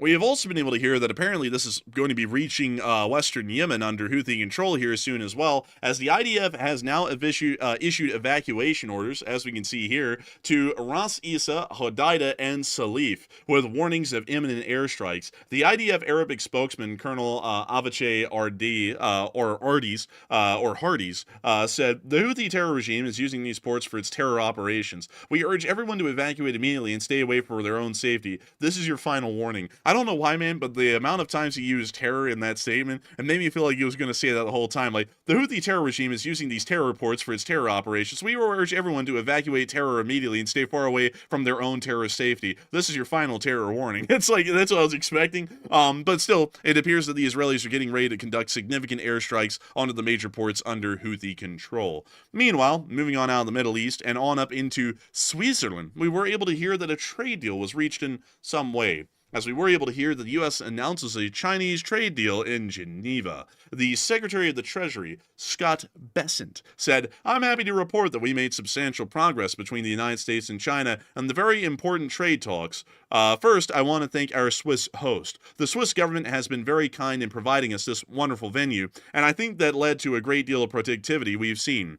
I don't know why that would be the case, but we will be giving details tomorrow, but I can tell you that the talks were productive. We had the vice premier, two vice ministers who were integrally involved, Ambassador Jameson and myself, and I spoke to the president, as did Ambassador Jameson last night, and he's fully informed of what is going on, so there will be a complete briefing tomorrow morning.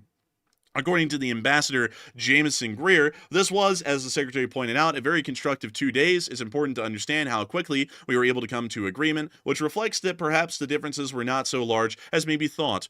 Pretty much meaning these tariffs are doing terribly for everyone, let's just forget about them. That being said, there was a lot of groundwork that went into these 2 days. Just remember why we're here in the first place. The United States has a massive $1.2 trillion trade deficit. That's internationally, by the way, not just with the Chinese. So the President declared a national emergency European-imposed tariffs, and we're confident that the deal we struck with our Chinese partners will help us to work towards resolving that national emergency.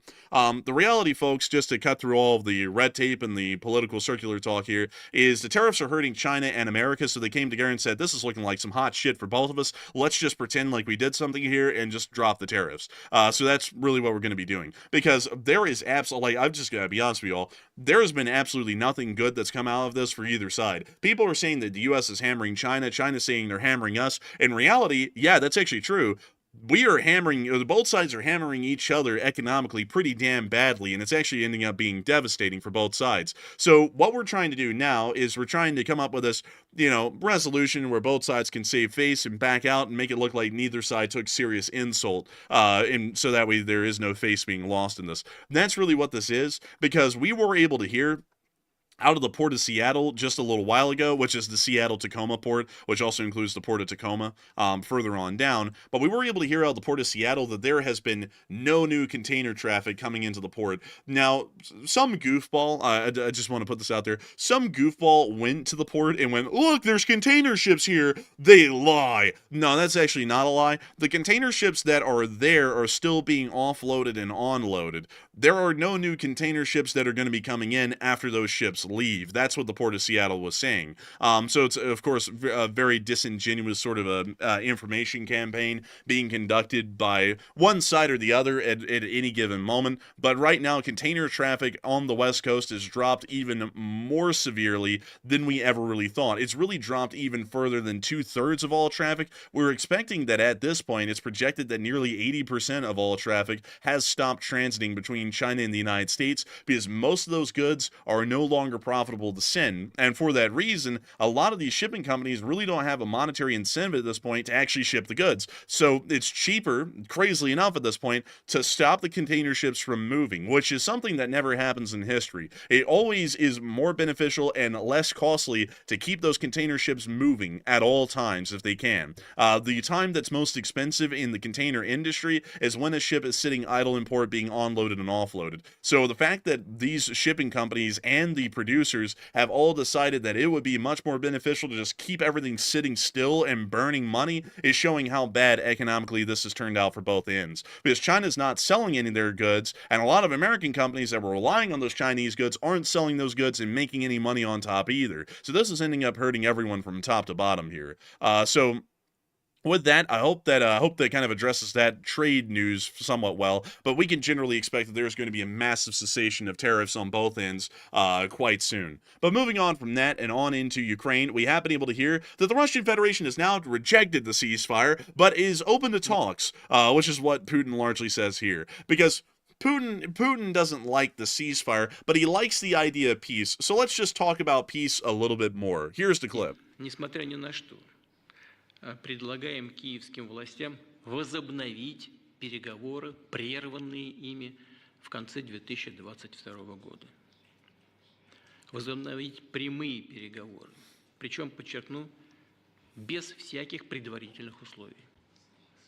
Начать предлагаем без промедления уже в следующий четверг, 15 мая, в Стамбуле, там, где они проводились ранее и там, где они были прерваны. So he's That's a bad start when he's already blaming Ukraine for allegedly stopping the peace talks back in 2022. That's a pretty rough start. Well, they did stop the peace talks, but it's because they were doing the same dumb shit they're doing today, which is saying you have to give up immediately, the armed forces have to surrender, we have to take over the whole country. And then Ukraine went through that talk for the entirety of 2022 until October, and then he said, we're just walking away from this because there's nothing that's ever going to be achieved, because they just keep on putting up the exact same demands, which are unconditional surrender, which we're not ever going to accept. So he's doing it once again here, and now he's once again trying to throw the blame onto Ukraine and do the stupid spinster tricks that the supposed FSB, or the KGB chess master does. But it looks like the roof is caving in, because the President of the United States put out a direct statement on the upcoming talks, and it was pretty damn scathing. I'll read it for y'all directly. President Putin of Russia, well, I would do it in the voice, but I don't know if people like that, so we're going to avoid the voice tonight. I'll just read it plainly. President Putin of Russia doesn't want to have a ceasefire agreement with Ukraine, but rather wants to meet on Thursday in Turkey to negotiate a possible end to the bloodbath. Ukraine should agree to this immediately. Before you even put this out, Ukraine had already agreed to it. At least they will be able to determine whether or not a deal is possible, and if it is not, European leaders and the U.S. will know where everything stands, and we can proceed accordingly. I'm starting to doubt that Ukraine will make a deal with Putin, who's too busy celebrating the victory of World War II, which could have not been won, not even close, without the United States of America. Have the meeting now. No. Oh man, that's a tough one right there. It sounds like there's some bad blood brewing, because that last little jab right there is something that everybody knows is something that's hitting a nerve when it comes to telling Putin that Russia didn't win World War II. So that sounds pretty personal. Man, honestly, this statement is true though, man, because it's like without American trucks and industrial abilities, the Soviet Union wouldn't have survived. Like it's like that's just the truth. It's like so it hurts this pisses the Russians off though, man. When we say that the U.S. pretty much won the war for them, like that gets them so angry. Like honestly, man, I'm smiling and laughing at that part because it's like the thing is that this whole statement at the end here is a very deliberate one to piss off the Russians. But as y'all can see here, the entire tweet is I don't know what the hell you call it on Truth Social, a social? Like, I don't know. But the entire tweet here is a pretty damn aggressive one. It's scathing on the Russians, and it looks as though we're already geared up to when these talks fail, we're just going back to supporting Ukraine full on, at least taking the words of the president from this tweet in its direct form. And once again, folks, we don't try and really read between the lines too much of what people are saying. We just take it at face value. Like, if you like the guy and you want to believe everything he says, all for it. If you don't like the guy and you don't want to believe crap he says, all for it. But here, for news reasons and analysis reasons, we take these kinds of statements as official statements, and so they're taken at face value. Moving on from that, though, and on out of the United States, it is time for us to actually get on into Ukraine and on into a whopper tonight, because we were able to hear that in the city of Rilisk, the Russian operational headquarters for the Kursk operation, or the Kursk offensive and defensive, has been blown away today by the Ukrainian armed forces. We can actually see the building here has been reduced to rubble, and what we believe to be some kind of a precision airstrike that occurred.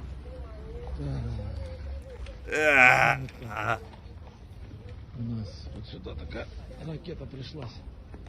Прямо вот сюда. Вот так вот, в виде гостиницы. What the hell is that? Здесь машины две, наверное, пострадали. That's the prison yard telling you to get back into your cell immediately. Dude, that was like the Squid Game siren. We have a breakout of the players. Something like that. It's like, dang. Вот такие вот повреждения. Серьезные очень. But the Russian military might be running into some organizational issues in the area because of that hit. Also, speaking of a big hit being conducted by Ukraine today, analysts say that Putin hastily agreed to Istanbul talks to avoid agreeing to a 30-day ceasefire. A lot of people are putting in their thoughts on that one, and the thoughts are interesting. Some people are saying that they agree and this will backfire on Putin. Other people still believe that Putin is the grand chess master that he's always been, and they say that Putin has a clear plan and ambition behind this, which I'm not saying that that's a wrong answer. I'm just saying that that's the kind of propaganda aura that has been put around Putin for decades by the Russians. Others have said that they need more intel on this, and some are unsure and undecided. But Matthew, what are people thinking about this, and what are you thinking about it as well? All right, so 43% said I agree, it will backfire on Putin, while 31% said I disagree, Putin has a clear plan, and 15% said we need more intel on this one. And I would say that I'm 100% certain that Putin has made a very, very big blunder, because you can already hear it in the president's tweet that he put out, or truth, or whatever it's called, that the president is not very pleased right now with Putin, because if you want to agree to a ceasefire, then what kind of sense does it make to show up and then negotiate the end of a war if you won't even have a ceasefire? That doesn't make any sense on his face. So it's obvious what Putin's up to. He probably won't even show up, which is going to be the real big slap in the face to the United States and Ukraine, which is going to seal the fate of Putin and Russia as a whole. So I'm going to say definitely, I'm with the 44%. It's going to backfire on Putin, and it's going to backfire probably big league, as some would say. But Enforcer, what say you? I have to say, I think this is going to backfire on Putin. I know a lot of people are thinking he probably has some sort of a grand master plan.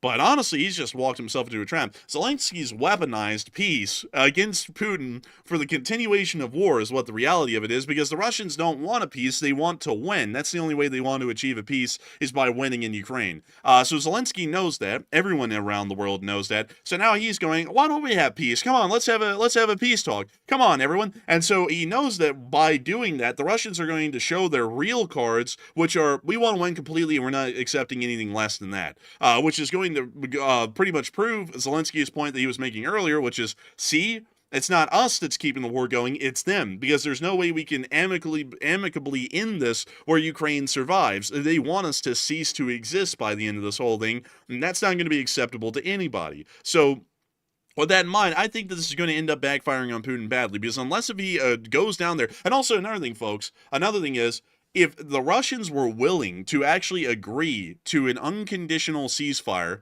they wouldn't have to talk in Ankara about it, because there wouldn't be any conditions to talk about. They could have actually agreed to that and just conveyed that to the United States, and the United States could have conveyed to both sides that both sides were in agreement, and a ceasefire would go into effect on a date that the United States would choose to be an intermediary third party. The reason why they're going down to Ankara is because Russia still has demands that they want to push forward during those kinds of peace talks. So that means this is going to fall apart, because this is supposed to be an unconditional ceasefire with no preconditions.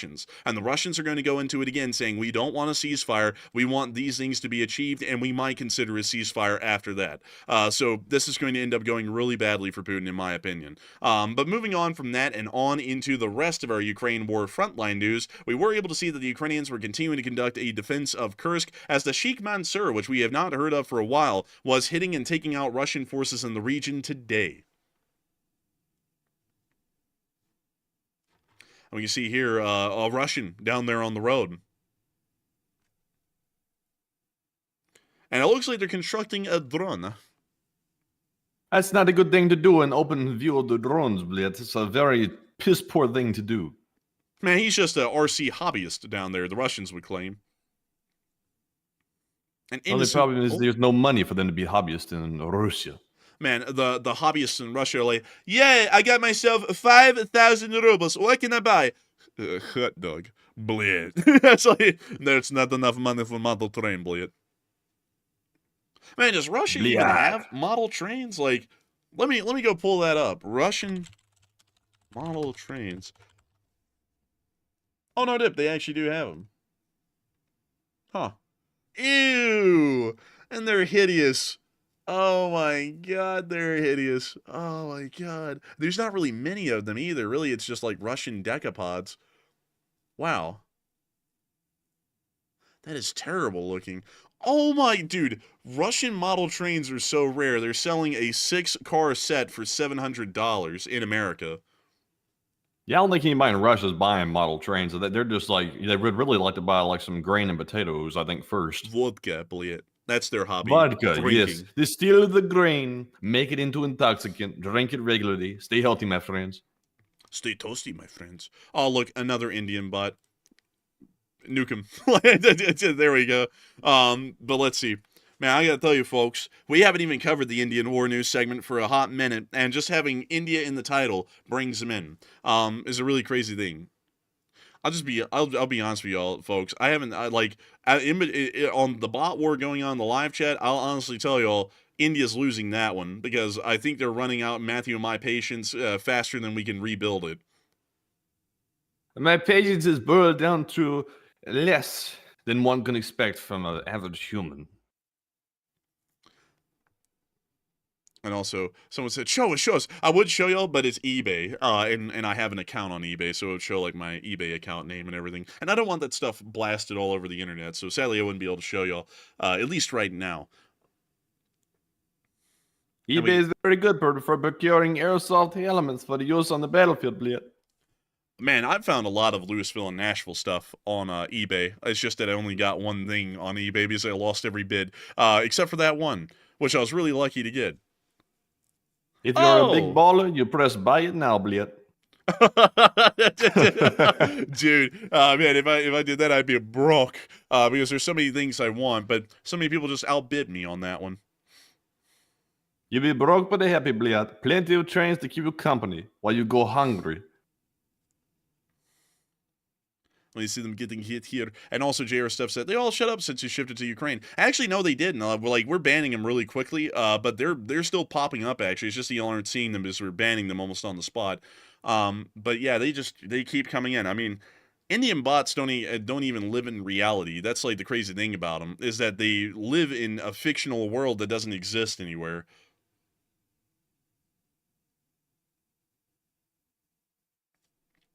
Like, I would say based off of the bots and what they say, if the nation of India had a 7 deadly sins, their sin would be pride, because they cannot admit that there was a single casualty. Like in Ukraine, we can tell y'all, like, we support Ukraine. There's been a decent amount of casualties on the Ukrainian side in this war.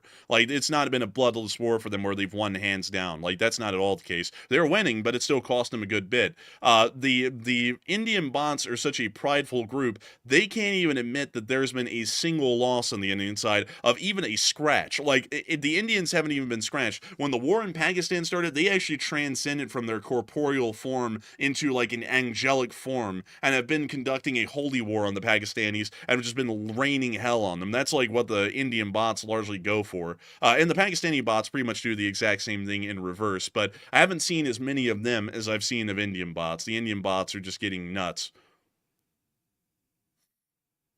It's really not very nice. And we can see here that they're continuing to hit them.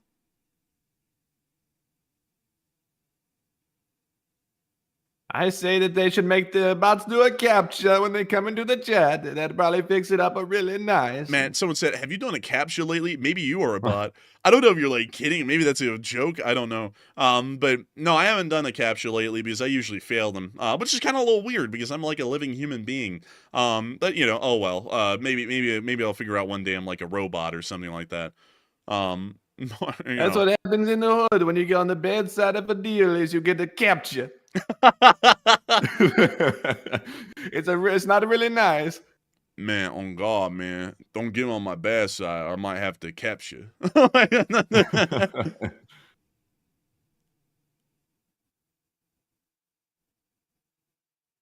Andy, I think the capital of Kentucky is Lexington,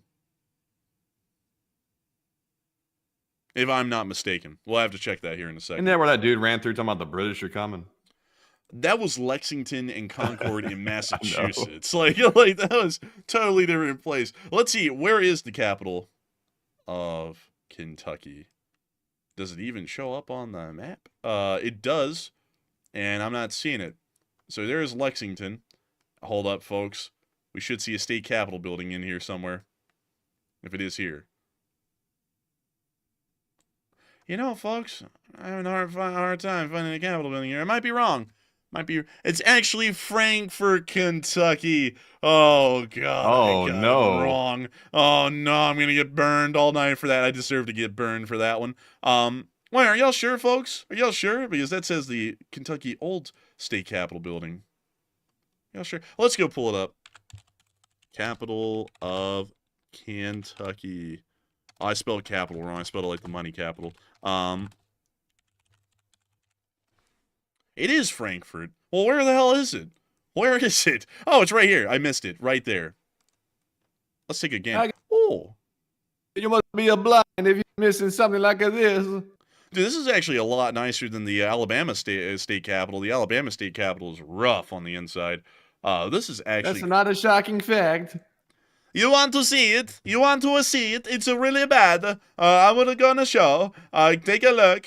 At one point, folks, this is actually the Capitol building of the Confederacy, which honestly makes me believe that they were always doomed to fail, because the inside of this building is terrible. This is like the nicest part, which doesn't even pale in comparison to what we just saw in Kentucky. But let me go show y'all. That's the main entrance right there.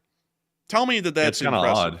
Yeah, it's also, they're real militant about you touching the walls in here. Like, don't dare touch the damn wall in the Capitol or they're going to go off. Yeah, don't touch the walls. And then they go into like the actual legislative chamber, and they'll be like, "Hey guys, look at this. It's a spittle. Actually, that's a furnace, but there was like these little spittle things on the floor that you would spit like the dip spit into, and they would like point those. Like they had like a huge fascination with those on the tour.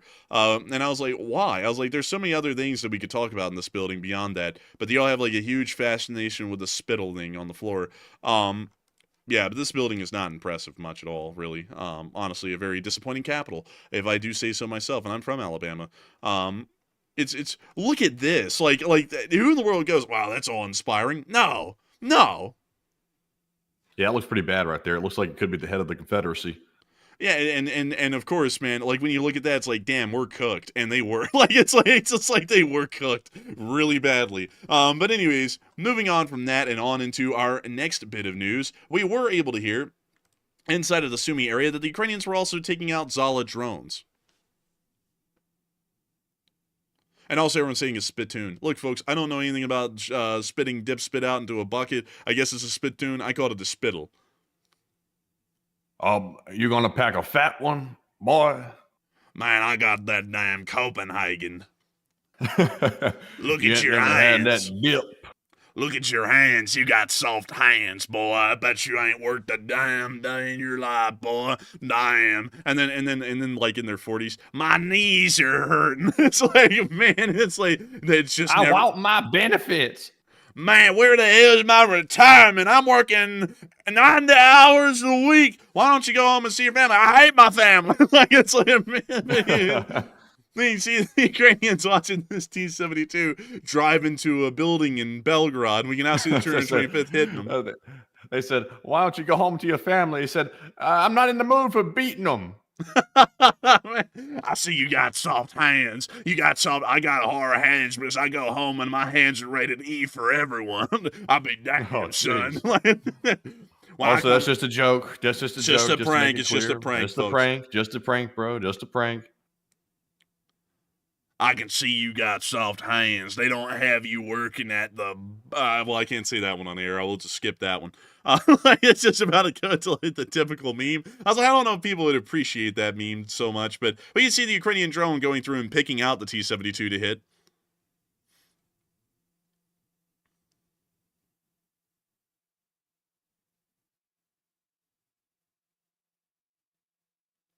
And I can see a lot of people. Rick Old Cantor said, "Squeal like a pig, boy," and that's something that one of those people would say. Like, really, yeah, man, I'm telling you. Oh, and they got him.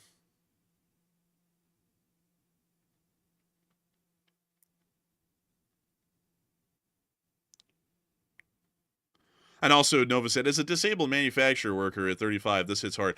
Really, it does. Like, everyone always talks about the trades, and the trades pay well, but it's really physically strenuous on the body. Like, big respect to the tradespeople, really. But I'm not really a big fan of respecting the tradespeople who are, like, really, really stuck up about being in the trades. It's like, dude, it's just a job. Like, yeah, it's rough on you, but, it's like, it's just a job. I don't know why people always have to be rude and, like, get some sort of a superiority complex about everything they do.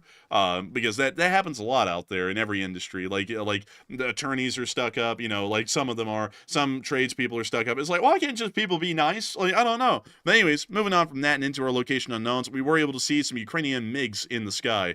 It looked clean, and it went hard, and I was like, we got to show that because it's just cool looking. Meanwhile, we also got to see the Russian casualty report for the day, which was pretty decent. Take a gander at this, folks. Oh, 3 Bobcats! Oh, wow. We finally got Bobcat, a rare +3. I love to see that, I must admit. But Enforcer, tell us more. I got to tell you, folks, some of these losses are grand. Miss DC Keeper of the Records was able to say that this is a new normal with a few tanks. Troop loss around 1,300. UAVs and vehicles are on a downward trend, and special equipment is a rare 3+. And I gotta tell you, folks, it was a damn good day for that reason. Nevertheless, we were able to hear that 1,310 Russian soldiers were wounded and killed over the past 24 hours, along with 6 armored personnel carriers, 117 supply trucks, 2 main battle tanks, 33 artillery pieces, 55 drones, 1 MLS, 1 anti-aircraft warfare, and 3 special equipment. Go, sold to the man in the red right over there. And moving on from that and on into the rest of the news that we got for the night, we were able to see up in the area of the Volchansk area that the Ukrainian forces forces were suppressing Russian positions and continue to push them back. We already see they were conducting this with an HE-4 anti-tank system conducted by the United States of America and supplied to the Ukrainian armed forces for them to be able to hit the Russians. Look at that right there. And that man had cat ears on his helmet. Cat ears on his helmet right there, folks. This HE-4 is sold to the man with the cat ears on the helmet. Look at that right there. And we're going on. We're seeing that he's firing the system. He's firing the system. He's sending it on over there into the area of the Russian Federation. We can see right here he's firing it again from a first-person perspective. Look at him go. He's firing it right there on the Russians. Look at that. Dead on the nail. Dead on the nail. Right on the mark. We always know that the Ukrainians are hitting it dead on the mark. And we got to see that it's absolutely amazing and impressive that they're able to do this. I'm going to have to stop that because that is really hard to do, actually. But we can see the Ukrainian now firing the AK at the Russian positions as well. They're giving it to him for sure. Man, I got to tell you, man, he's laying down the heat. We can now see him moving out into the field behind another Ukrainian, but the clip ends right there. Nevertheless, we are going to be moving on from that clip and on further down and into the area of the Kirana Forest, where we were able to see the Russian Federation getting hit again by the Ukrainians. Take a gander at this right here. And let's see. Take a gander. And it's coming in sideways. Destroyed. And it's coming in sideways. Oh, these are actually the point of views of the Russian drones that are getting taken down by the Ukrainians, by the way.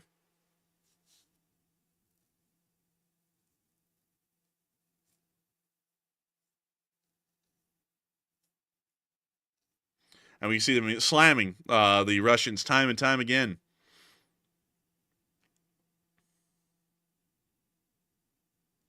I mean, holy moly, folks.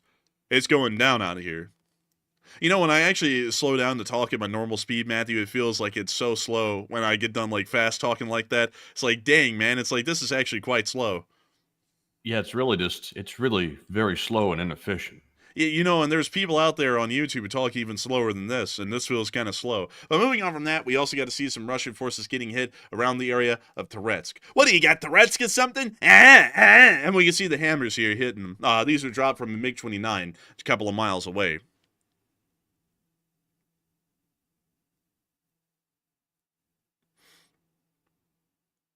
And we can see that the hits were successful, hitting dead onto the main building.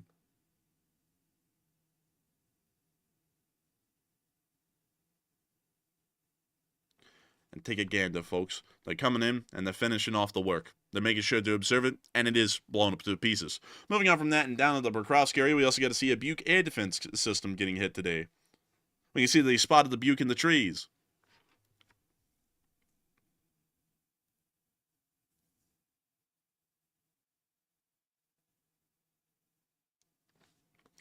Oh, look at that. They give him a rebuking. They hit him right on the missile rack. The missiles detonated, most likely destroying the vehicle with it, and causing a pretty impressive fireball right there.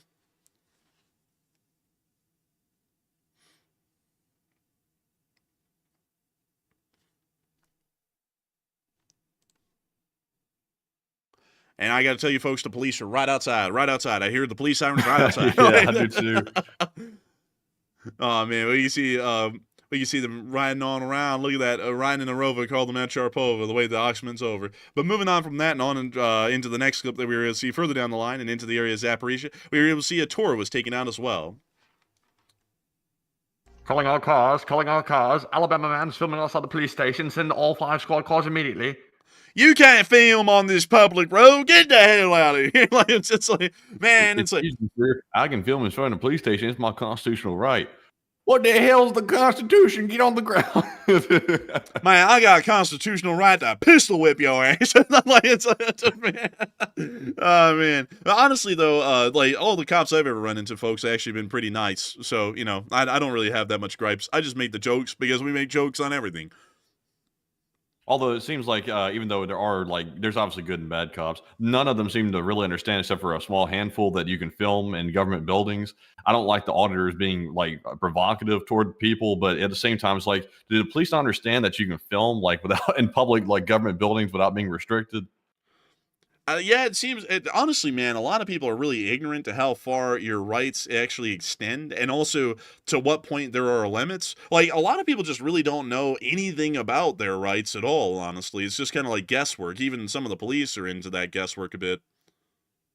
I think it just comes down to a battle of the ego. If they don't know if they're right or wrong, like some police officers are like, I said it's not right, and that's the end of it. It's like, well, I'm not really. I mean, you can't get sued. Shit, man. I mean, damn, you know, that's setting yourself up for a lawsuit, setting yourself for a lawsuit. Look at that. Look at them go. They're going into the court right there, and they're going into the court, and they're providing the evidence. They're providing the evidence to open the statements. They're bringing in the witnesses. They're bringing in the witnesses. They're trying to convince the jury. They're trying to convince the jury. They had a recess. They came back in and sold $500,000 from the city into that guy's pocket. Like, it's something like that. Man, it's crazy, I tell you what. Someone said auditors are cringe, but I like them giving cops a wake-up call. Yeah, they are cringe because they go around looking to like start fights, honestly. And the cops always usually give them a fight because they're like anxious to get like authoritative with people. So they basically turn it into content for the auditors. But yeah, the auditors are doing a good thing at the core, but they go about it really cringily. Some of them are pretty good with it. Like, some of them are all right with it, but most of them are cringe. A lot of these people are just looking for a fight, and they're looking for a legally justified fight to get into, where they'll end up either getting to sue and get a load of money, because I don't really think there's a lot of immunity in those kinds of instances, or anything else for that matter. It's a honestly, like, I would say at least 60% of the auditing community is a cesspit, and then about 40% of it is actually people who are going around trying to actually show the limits of their rights. But nevertheless, we were able to see a turtle in the lake right here. Take a look at this. Absolutely amazing thing. It was a Russian T-72B turtle that ended up getting knocked out in the middle of a lake. So it's quite literally a turtle in the lake. We've never seen that one before. But we also got to see the Ukrainians hitting another Buke system in Zaporizhia today as well.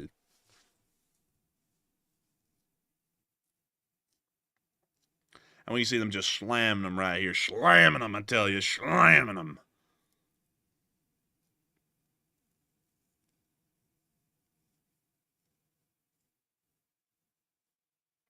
And we see them here hitting them. Hitting them good. Giving them the old slammy. Destiny Edgington said, soon they'll want to see your papers. They said, does your license have the gold star? I don't see it. That could be an arrestable offense. Man, didn't they put a whole bunch of golden stars on people's clothes in Germany in like the 30s, and they all went off to some place and were never seen again? Yeah, that was also papers too. Yeah, you know, I don't know about that one. I feel like they could have done something else, you know, like a golden eagle or something like that on the license, maybe. You know, something more American than a star, you know. Well, I get it, the star is an American symbol, but, you know, considering the similarness to it of another thing back about 70 or 80 years ago in their country, I just say that people wouldn't do a golden star again, you know. That's just kind of a little close. And also, that's not really, just to make this clear, folks, that's not really a modern thing that was decided. That was decided all the way back in 2005 that it would be a golden star. It's just that it finally got implemented this year. But moving on from that, on further down the lines, bless your souls, everyone, we're going to be heading on up to Kyiv to cover the speech from President Volodymyr Zelenskyy here on this day of the war. Y'all know what I'm talking about. It's that damn speech. Not to say it with any kind of detriment or any kind of malice towards. I actually quite like the speech. It allows me to get a sip of water. So without further ado, here's the speech. Speech! Бажаю здоров'я, шановні українці і українки. Багато сьогодні було дипломатичної роботи і нашої з партнерами, і комунікації між партнерами на підтримку для нас. Від завтра очікуємо на припинення вогню. Ця пропозиція на столі – повне і безумовне припинення вогню, тривале, щоб дати необхідну основу дипломатії, може значно наблизити мир. Україна давно це пропонує. Партнери пропонують. Увесь світ про це каже. Очікуємо на ясну відповідь від Росії. Війну Росії все одно доведеться закінчувати. Вбивства повинні закінчитись. Українські сили готові будуть реагувати дзеркально, щоб це було чесно. Ми неодноразово чули від партнерів, що вони готові посилювати санкції проти Росії, якщо Путін відмовиться від припинення вогню. Побачимо. І у нас в Україні немає жодної проблеми вести перемовини. Ми готові до будь-яких форматів. Я буду в цей четвер, 15 травня, в Туреччині. І очікую на Путіна в Туреччині. Особисто. І сподіваюся, що Путін цього разу не шукатиме причин, чому він щось не може. Ми готові говорити, щоб закінчити війну. Четвер. Туреччина. Президент Трамп підтримав. Всі лідери підтримують. Сьогодні я спілкувався з президентом Франції Еммануелем Макроном. Еммануеле, дякую за підтримку. Спілкувався з президентом Фінляндії Стубом. Олександр, дякую. Також хочу подякувати всім лідерам. Прем'єр-міністру Британії Стармеру, канцлеру Німеччини Мерцу, прем'єр-міністру Польщі Туску, які разом з Еммануелем вчора були в Києві. І всім, хто до нас доєднався онлайн. Ми провели дуже продуктивну зустріч. Також я вдячний всім лідерам, всім країнам, з якими говорили щодо безпеки і дипломатії, щодо припинення вогню. 30 країн, Євросоюз і НАТО. Ми готуємо хороші рішення на підтримку України, на підтримку наших людей.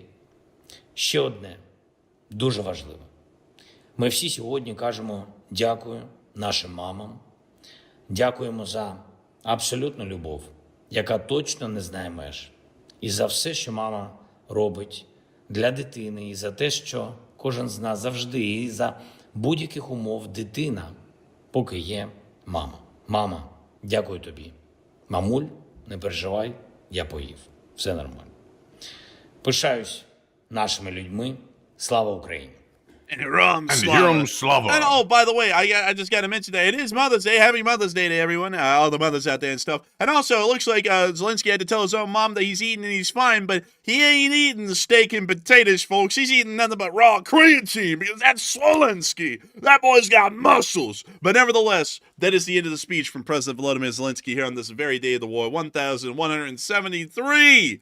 And that's going to be moving us on into the second segment of this stream, where we get to talk to each and every single one of y'all. And boy, howdy, folks, is it going to be an absolute blast of a segment. We get to chit-chat with all of y'all. We get to talk about things. We get to talk about anything. Come on, Minnie. We get to talk. We get to talk. By the way, we've reached $4,683 raised in this fundraiser. Whoa. Holy smokes, folks. We're blowing this thing out of the water these days. We're blowing it out of the water, people. Now, I got to say, it is an amazing thing. And I got to say, Matthew, it seems like that number has risen a good bit since the last time we called it out, when we reached $3,676, thanks to that anonymous $1,776 donation. How many other people have thrown in some support? And who are the top donors from then to now?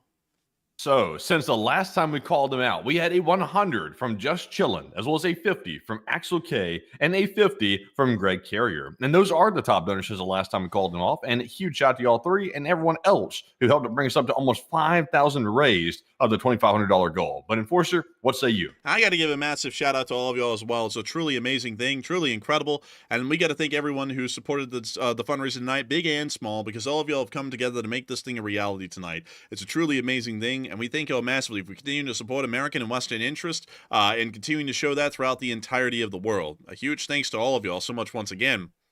And also, by the way, folks, I also want to give a huge shout out to everyone who has joined our channel today. Oh, buddy. Matthew, there's been a lot of people who have joined our channel over the course of this day. How many? About 1.5 thousand people. Holy moly. That could be a modern day record.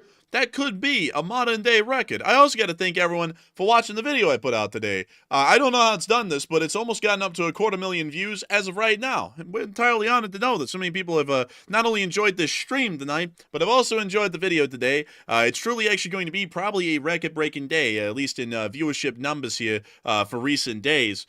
Thanks to everyone who's been watching the channel today. We're just honored and appreciative to know that so many people really do enjoy this channel and a lot of what we put out.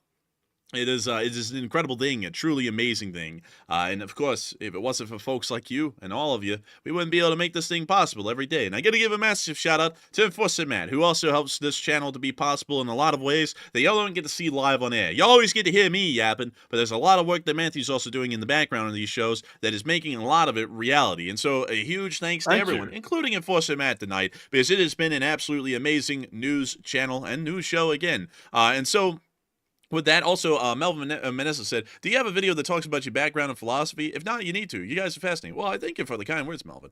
And we actually don't have a video like that. Believe it or not, Melvin, this kid and old youngster here on the stream with this kid and old youngster co-host, we're actually in our 20s, early 20s, actually. Matthew is 24, and I'm 23 right now. We're actually quite young. We actually don't have a lot to us. Basically, to explain to you, we were born in Alabama, raised in Alabama. Our hometown is Wetumpka, Alabama. We were pretty much born and raised there. Moved to Birmingham a couple of years ago, and we got through college about in 3 years each. I believe it was actually a little bit less than 3 years. It was like 2 years and 8 months for both of us. I think it was actually 3 for Matthew and 2 years and 8 months for me, because I joined. I got into college about, I think, a semester or two after him, but we ended up graduating at the same time. But still, beyond that, we both graduated at the same time, walked across the stage, literally one after the other. And then we went to law school, and then we dropped out. We only went to law school for a semester, and then we dropped out to just focus on this, because this is what we really wanted to do. And we've been doing that ever since. It's been about 1.5 years since we dropped out of law school.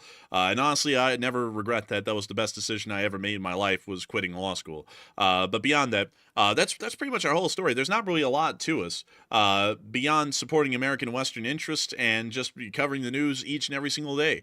So a little bit of a funny thing with that. A lot of people would think we're a lot older. A lot of people always assume that we're in our 40s, and then we say that we're in our 20s, and a lot of people are always blown away by that. But I do thank you so much for the kind words there. Very, very kind of you to say that we're really interesting folks, because we don't try to be, but I'm glad to know that we are. Because outside the stream, we're probably pretty boring. We just kind of sit around and do nothing whenever we have free time, and there's very little of it these days. And so with that, I hope that it answers your question well. And speaking of which, we actually got a lot of questions to answer, but before we get into all of those, I do want to take a moment to address the final poll that Matthew has thrown up, which is actually about the Poles, because Poland says that Russia was responsible for exploding a major Warsaw shopping mall last year, and a lot of people are putting in their thoughts. And Matthew, what are people thinking about this, and what are you thinking about it as well? All right. So y'all remember when that Warsaw shopping center went up in big flames and burned to the ground? Yeah, that was actually Russia, believe it or not. And, about 47% said not shocking. That's a common practice by Russia. While 31% said that's surprising, very disturbing. And 10% said, I'm not even sure if I believe it. And I say I believe it 100%, because Russia has been well documented to participate in hybrid warfare and attacking civilian targets and also military targets across NATO. So this is nothing new, not really shocking to me. It is common practice by the Russians. And now, a year later, we finally have the proof. So that is quite interesting to hear, but not shocking. But Enforcer, what say you? I'd have to say it's not shocking. I actually think we heard about another attack that happened, and there was another investigation. They said Russia was behind it in some sort of a covert way. So this is nothing new. It seems to be a string of these kinds of attacks that Russia is supporting and sponsoring throughout Eastern Europe at this point. But I hope that does address that well. And also, Thomas D'Orazio said, can you spell out your hometown name? Yeah, I can actually just show it to you. Honestly, at this point, it's kind of known well enough that I'm not really, scared of saying what our hometown is. But this is it. The little town of Wetumpka, Alabama. There's about 9,000 people who live in this town, so fairly smaller ones. Not one of the smallest towns you would find here in Alabama. There's a lot that are smaller, but this technically it's actually a city. This is the city of Wetumpka technically, but beyond that, this is where we're from, and you spell it Wetumpka. That's how it's spelled. And the name, actually, to give you all a little bit of a history behind the name, it's actually an English bastardization of a Creek name for the same area. But the Creeks, who were the Indians who lived here before the settlers came in and pushed them out for the large part, they actually called it Wewatumkis, which means rumbling waters in the native language of the Creeks, which is named Rumbling Waters because of the rapids further on up the river, which kind of passed through these areas, and apparently they were significant enough that they called the area the Rumbling Waters. That's pretty much what we call it today, but, of course not a lot of people know that. They just call it Wetumpka, and it's Wetumpka, but the name actually means Rumbling Waters. So a little bit cool with that. But beyond that, this is where we're from, really little town. And another cool thing, by the way, let me actually show you all this. This street here, South Boundary Street, to give you all a little bit of local town lore, was actually the dividing street street between the creeks and the settlers' land back in the day before the entire state of Alabama was turned into, was pretty much just turned into the state of Alabama, and then we pushed all the creeks to Cherokees and so on out. But South Boundary Street was actually the divider, and the settlers were on the north side of Boundary Street, and the natives were on the south side of Boundary Street. So a little cool thing about how that street got its name, and you can actually see that Boundary Street continues literally all the way across the river because it was quite literally the boundary line, so the road was made there. Kind of a little bit cool fact about that. But anyways, with that, I hope that does address that somewhat well, at least the best I can. But that's the name of the town. A little bit unique because there's not really a lot of other native names for towns in Alabama because a lot of them were just made, so they just came up with whatever names they could make, like Pine Level, which is obviously a very English name, or, for example, Millbrook or Prattville. Prattville was actually named after the guy who founded the town, and his name was, I think, Eli Pratt, and he was the one who created this textile mill right here, which still exists. Let me actually drop y'all down so that way y'all can see it. So that's the mill. It's largely abandoned these days. I think they're trying to revitalize it, but this was a pretty significant textile mill in the area. It pretty much grew Prattville, the city, into what it was. But they built this dam here to create a breakwater because this was a hydro-powered textile mill. So it ran on the water instead of steam and boiler pressure. But later on, they actually would run the factory off of steam and boiler pressure because it was a lot more effective and was able to produce more output for advanced machinery. And they slowly started to wane themselves off the actual dam in Prattville, just to give you all a little bit of an interesting history behind their next closest town, which is Prattville. So a little bit of a cool thing with that, just to share a little bit of the local lore of where we're from and kind of a little bit of the cool history of the area. But anyways, with that, I hope that gave you all a little bit of an interesting little thing there. Also, by the way, another cool thing, folks, forgot to share this, just one more cool thing, is that considering that Wetumpka and Prattville are quite literally on the very upper side of the Black Belt, which used to produce a large amount of cotton. Nowadays, not so much, but back in the day, back in the antebellum South, it was a major producer of cotton, one of the world's largest producers of cotton. Prattville and Wetumpka actually were pretty big textile mill towns. Later on, Wetumpka would have a textile mill right here where this tennis court and football stadium is, called the Dan Rivers Textile Company, which produced bed sheets, pillow casings, and things like that on an industrial scale. And the town was serviced by the Louisville and Nashville Railroad, which would service that major textile mill along with Prattville, although the Prattville line was abandoned in the 30s. But that was a pretty cool thing because they would produce the cotton here in the Black Belt. And of course, there's a whole bunch of questionable, not great things to happen down there, slavery and such. But later on, still, they would harvest the cotton down here, and then they would just ship it on up into Prattville and Wetumpka, where it would be made in some extent to some of their final forms, and then it would be shipped out by rail to the rest of the country. So a little bit of a cool fact with that. Anyways, with that, I hope that does address that somewhat well, and it's time for us to move on into the questions. So what do we got, Matthew? What do we got? All right, so it's time to jump into our Morse coded coders of the night. And tonight we had Cliff Simonson, Mark Hodges, Earl Renew, Kevin J, Paul Schultz, David Millsaps, Her Royal Fluffiness, Arabelle Garbo, Johnny Dog, and Norm Pritchett. And they said the Morse code reads today: everyone is playing things loose and crazy, but the truth is they're having fun. And LLT, LOC. And ding, ding. And that's the sound of money, and sure, nuclear war could happen any day, and, World War III could break out, but hey, they're just having fun, folks. They're just having fun out there, and who can blame them? Who can blame them? Everyone likes a little war here and there. It's fun. It just stretch the legs a little. I'm, of course, kidding. But anyways, I hope that does address that well. And also, Matthew, it looks like we have a debate in the chat, Matthew. What is the legume or the nut called that is spelled Pecan? How is that pronounced? A pecan. A pecan? It's a pecan. It's a pecan. It's a pecan. Here in Alabama, we call that thing a pecan. I think up in the north, though, everyone calls it a pecan. But down pecan. here, up in the north, I think they all call them a pecan. But down here in the south, we call them pecans. A pecan, bro. That's like a piss can. Yeah, what the hell? Yeah, but they actually do call it that. Yeah, I'm not kidding. Up in the northern lands, the dialect dictates that they call it a pecan instead of a pecan. Yeah, that ain't right. Yeah, I just grew up on it being a pecan, and pecans grow naturally around here, and pecan pie is a pretty common thing. I've just never really heard anyone call it a pecan, in my life, actually. But I heard that apparently up in the northern lands, that's a pretty common thing for people to call it a pecan. So, what do y'all call it, folks? Do y'all call it a pecan or a pecan? Put up a poll on that, Matthew, real quick. What are people calling that, a pecan or a pecan? Because I'm interested on that one. Let's see. What are you calling that?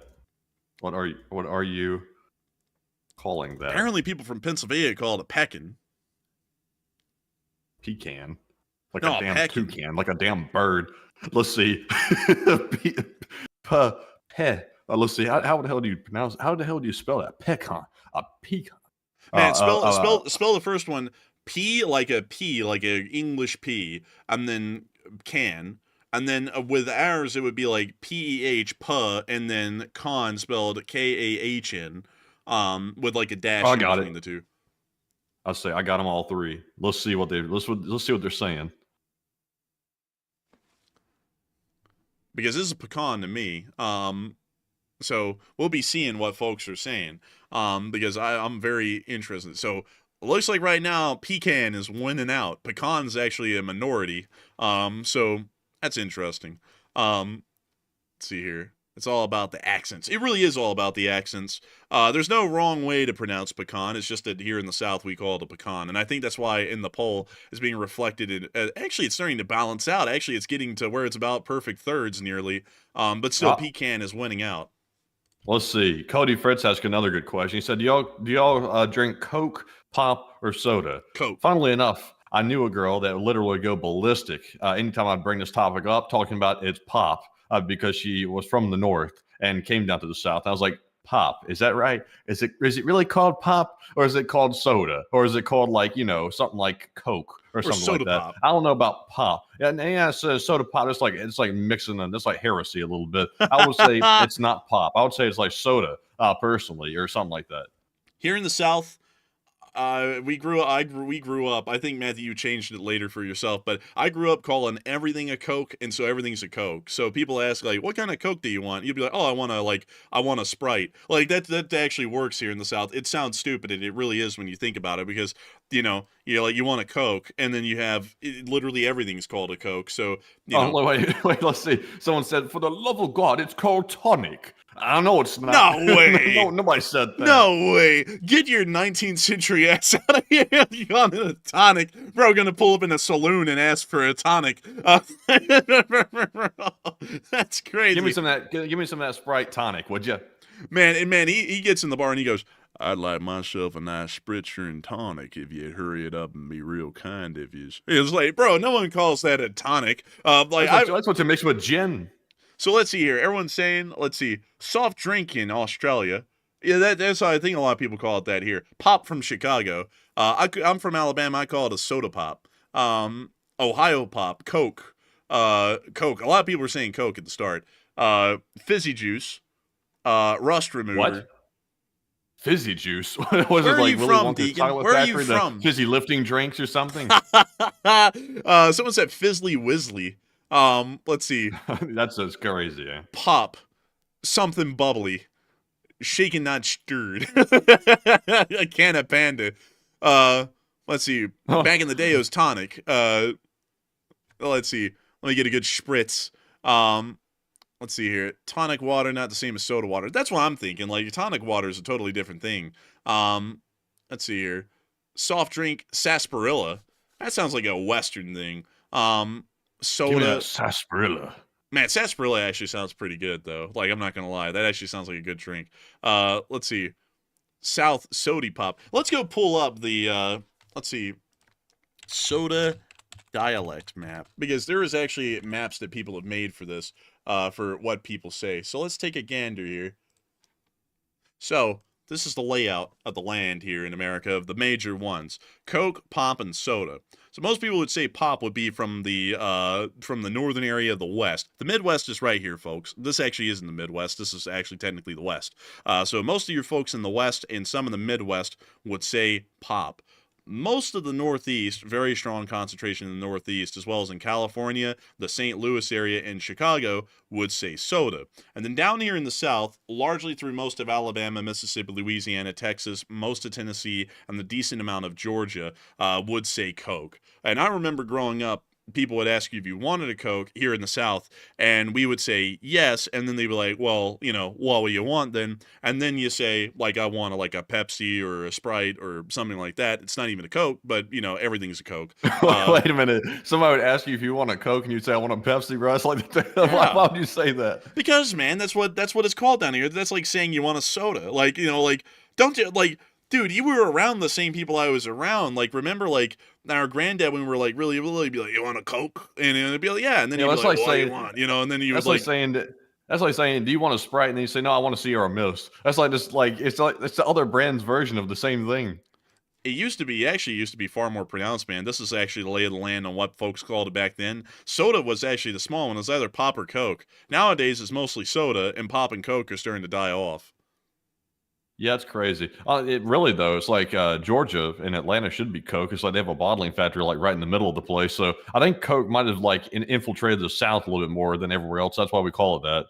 Man, the reason why everyone was calling it Coke down here, man, is because that damn Pemberton guy got him hooked on the cocaine version. And so they were all like, man, everything's Coke. That. Man, everyone back in the South, man, everyone's like, back in the day, man, everyone in the South, gee, man, everyone's smiling down here and giddy and stuff. What the hell's got them like this all the time? Meanwhile, they're literally drinking cocaine. It's man, I would assume they'd have to be happy. I mean, hell, they were high all the time back then in the South. But beyond that, it is interesting to see, though, that that's starting to die off, and soda's pretty much dominating everywhere these days.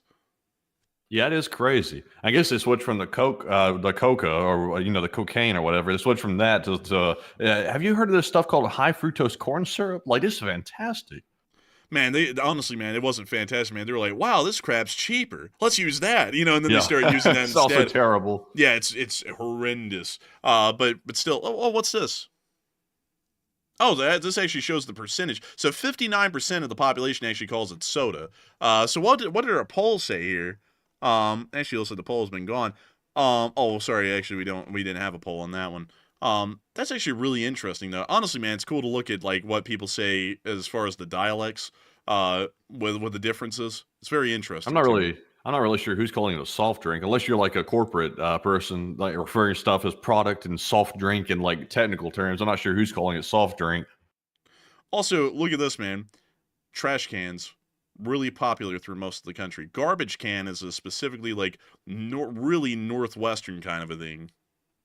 Yeah, I know they're in New York. They are not missing the opportunity to say garbage, so they're definitely calling it garbage can. Yeah, because it works with their accent, man. They're like garbage can, and also they work in waste management, so they have to be technical, yeah, and also, would you rather say trash can or garbage can? Which one would you rather say? Man, trash can in their accent doesn't come out right. Garbage can comes out right. It's better. But man, let's see what kind of other interesting maps. Let's see. Let's just pull up U.S. dialect maps and see what we get here. Oh, or you could be like the British, who don't call it garbage cans or trash cans. They call it put it in the bin. Oh yeah, you could be really aristocratic sounding about it. Put that waste refuse in the bin, please. It's like, man, that actually sounds really sophisticated for saying put that trash in the trash can. It's like, let's see. Hold up. Oh, wait a minute. What do you call the little gray creature that looks like an insect but is actually a crustacean that rolls up into a ball when you touch it? Down here, that's a roly-poly, all the time. That, I've never heard anyone say anything different. But apparently folks out there call these things pill bugs up in the Northwest and also in Utah. And also potato bugs up here in Minnesota and New England. And then also some people, wait, hold up, wait a minute. The ones in blue call it a pill bug. So if you're from where the vice president's from, you call it a pill bug, which means you have some sort of a defect. Also, hillbilly elegy here. We don't know what it is. It's a pill bug or something. It's a potato bug. And then also the ones in green actually call it a potato bug. And then pretty much everyone from freaking Minnesota and New England has no idea what this creature is. That's actually the fourth answer, and that's the one in yellow.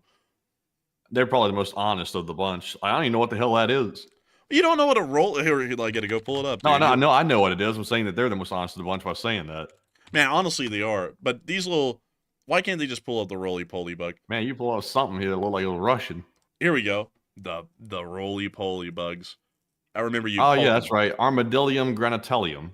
Everyone knows that name. It's just a classic. But I do remember these things would crawl around. I would be a kindergarten dude, and I would always just lightly tap them a little bit so that way they'd roll up into the ball.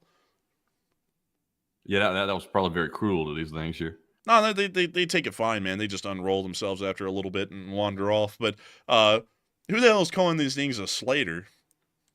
And Butchie Boys. Bad? That sounds bad, honestly. It sounds like something that would be considered a curse word. Sounds like an insult. Like, it sounds like an insult, dude. Like, what the hell is that? They're native, apparently, to the Mediterranean basin. So interesting. They were introduced into New England in the 19th century and have become widespread throughout the country. So, they're invasive, technically. But there's one of them. Yeah, that's just little small creatures that just run around everywhere. Yeah, man, that's an interesting one right there. But also, what's this one? What do you call the night before Halloween? I have no word for this. Literally the whole country. And then apparently in Michigan, near Detroit, they call it Devil's Night, probably because everyone's out blasting each other with rifles. And then also in New Jersey, they call it Mischief Night because that's when the mob takes out their hits to the Pine Barrens. But that's interesting right there. Very interesting indeed. What else do we have? What words do you use to address a group of 2 people or more? Well, of course it's y'all here in the South. And then everyone else says you guys. Apparently someone out there says you. Oh, that's from New Jersey. So to address a whole group of people, you say you, which really points out one single. And then up in Kentucky, they say you all around the Louisville, Lexington kind of an area. What about this one? What is your generic term for a sweet... Okay, we already covered that one. What about another one? What is this? Huh. That's just nothing. Yeah, Let me tell you what it is. Yeah, it's nothing really. Anything else? What is the first vowel in syrup? It's sir. So apparently out near that area of Pennsylvania, they say syrup, like sear up. Like that's interesting. And then some people say syrup. I don't even know how in the hell you pronounce that one, but I don't even see it on the map, honestly. So I guess those people don't exist. They aren't real. Let's see. Crayon. Well, it's a crayon. So I just said it the first way. And then some people say crayon. Who says it like that? And then some people say cran. Who the hell? The people in Wisconsin are calling it a cran. Hey, pass me that red cran. Man, pass me that cran along with a side of cranberries, damn it. And then also, apparently there's another one that I'm not really seeing on this map anywhere that apparently pronounces the same as crown. Give me that damn crown. Bro, isn't that like the thing you get from the liquor stores, like a bottle of Crown? Like, you know, like you're getting a... Pass me that red crown. I'm getting a box of Crown for my kids and a bottle of Crown to drown away my sorrows. Like, all in the same go. But hey, kids, stop eating on that Crown. Hey, kids, stop eating that Crown and come over here and drink some. Let's see. What are you, choking on a Crown? What is your general term for the rubber-soled shoes worn in gym class for athletic activities, etc.? It's tennis shoes. Everyone in the Northeast calls it a sneaker. That's kind of like the Coke thing. Let's see here. Some shoes, gym shoes. That doesn't even show up on the map. And then some people called it other. Honestly, dude, was calling them rubbers. A lawyer. So let's see. Yeah, a lawyer. So we say saw like sawyer, lawyer. That's how we say it here in the South. Apparently, everywhere else it's a lawyer. A lawyer. Hey, go call the lawyer. And then apparently in green they use both interchangeably. But I don't see that anywhere. There's no neutral states in this one. It's either a lawyer or a lawyer. And up there in the New England area, it's definitely a lawyer. Because that's the only way they say it. So let's see what else. What is this? Your map. Okay. Apparently that's just showing someone else's results. We don't care. How about this one? These maps show your distinct... Oh, whatever. Well, I want to find the ones that show the results for the whole country, like in general. I think we're running out of them. Damn, that's a shame, because these actually were interesting. Well, gee, man, I think we did run out of them. Hold up. What the hell are What? these talking about? What the hell's a puh? Like, what is that?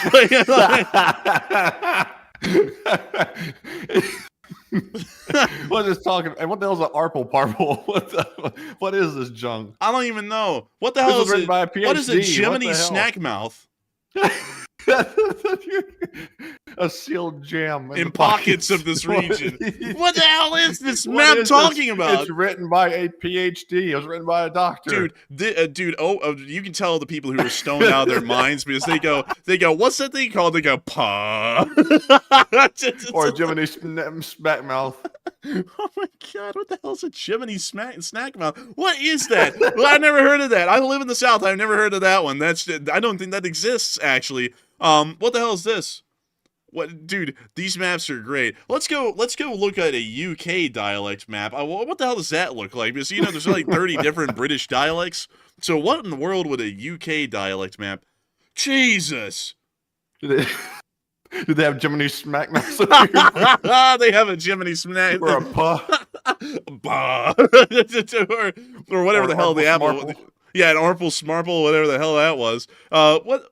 So hold up. Is there a dialect map showing us how people? So the British ones aren't that much fun because the British that has so many different dialects. Just the basic words are actually different from place to place. It actually is interesting though, but it's not funny like where we can laugh at it because this takes a lot of actual study over in Britain. I would know because we traveled through Britain quite a good bit, and the accents were changing like every 20 miles. So like, let's go back to America for a moment. We've got to be able to find pronunciation maps. Here we go. So that's the soda one. That one doesn't even say anything. That one's the lawyer one. That one's, this one's the pecan one. See, Matthew? Wait a minute, what? Some people are calling it a pecan. Oh, so that's ours. Okay. So then some people are calling it a pecan, and some people are calling it a pecan, and some people are calling it a pecan. Man, so many different pronunciations for a simple nut. Sounds like a lot of people care about nuts. But anyways, you don't love my nuts. Let's see here. Any other ones? Oh, look at this, man. Lightning bugs or fireflies.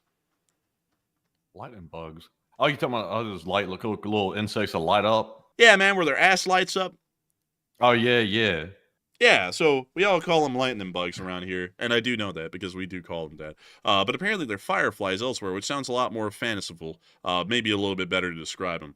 Until you see those little bastards, one of them bites you. Like, they actually can bite, and I got bit by one before when I was a really little kid. And then You got bit by a lightning bug? Yeah, I got bit by I didn't know that was possible. I didn't even know it was possible either, but that little bastard bit me, and then it wasn't like a bee sting or anything really bad. It was just like, ow! It's like it pinched, and I was like, little bastard. I was like, man, I'm gonna remember that the rest of my life. I was like, man, shit.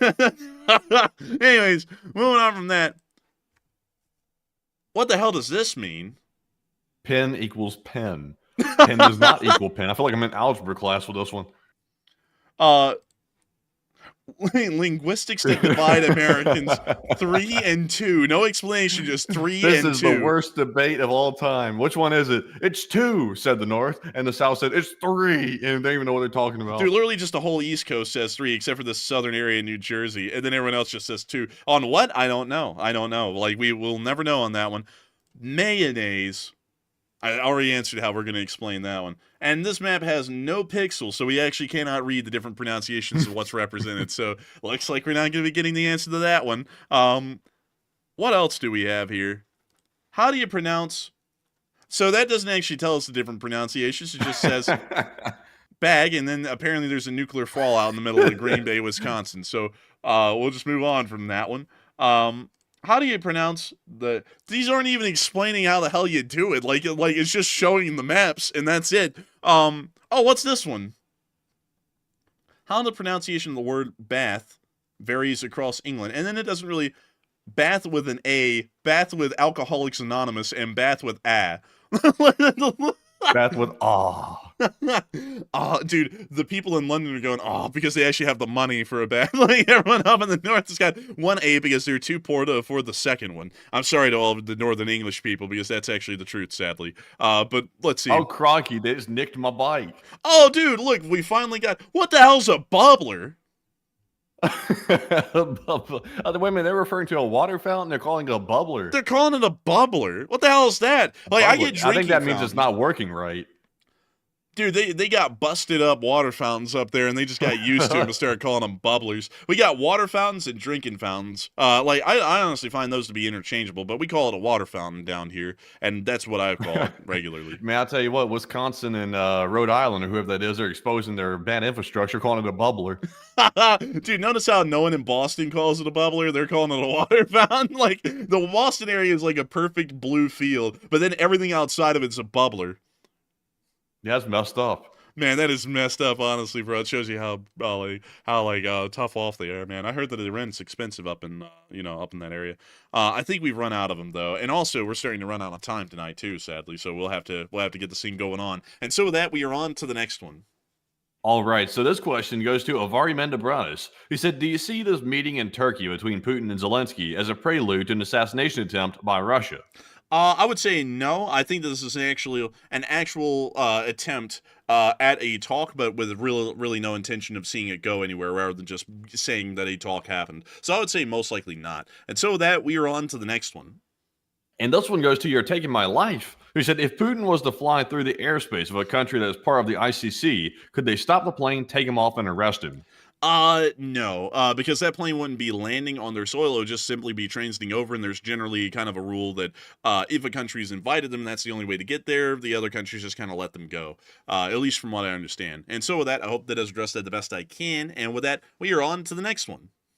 And this one goes to Kendrick Streetman, who said, is this the end of American influence in the Middle East if Israel goes its separate ways? No, not really. It wouldn't be good for our interest in the region because we would, lose the Israelis, but we still have the Saudis, and we can pretty much rely on the Saudis kind of like a rock in the area, because there is no way, shape, or form in hell that they're going to be breaking away from the United States, because if they do and they try and chum up with the Russians, well, then they're going to have to end up chumming up with Iran, which would be an issue. And if they broke away and tried to head towards China, that could pose a lot of major issues for them in the long run, because the communist Chinese really don't have the kind of benevolence that we have about the Saudi Arabians pretty much having a true monarchy. So with that, I hope that does address that the best I can, at least in my opinion. And with that, we are on to the third to last question of the night. The third to last one, can we take a few extra? Because I got so many in here. We rabbit holed so long on the map. Sure. We can take a few extras. Sure.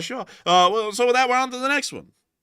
All right, this one goes to Connor, who said, if a miracle happens and Putin agrees to a ceasefire to end the war with Ukraine, will that delay a Chinese invasion of Taiwan? I would say possibly not. I think that the invasion of Taiwan is kind of on its own timetable. So regardless of what's really happening in Ukraine, I don't really think it's going to have that much of an impact on when China is going to invade Taiwan. That's probably a totally different timetable that has not much to do with Ukraine, in my opinion. But with that, I hope that does address that well, at least in my opinion. And with that, we are on to the next one. And this one goes to AF Kaplan, who said, regarding the peace talks in Turkey between Russia and Ukraine, what do you think Erdogan hopes to get out of hosting the event? That's just to show that Turkey cares about the countries in the region, and also just be an intermediary, because wars near to your country are not good for business. And considering that Turkey is a really business-minded country with what they're trying to do these days, this war is not good for their business. So that's probably why they're wanting to be this neutral third party and try and mediate a resolution. And so with that, I hope that does address that the best I can, and we are on to the next one. And this one goes to Sean Willem, who said, did we ever get more info on that supposed dog fight that happened the other day?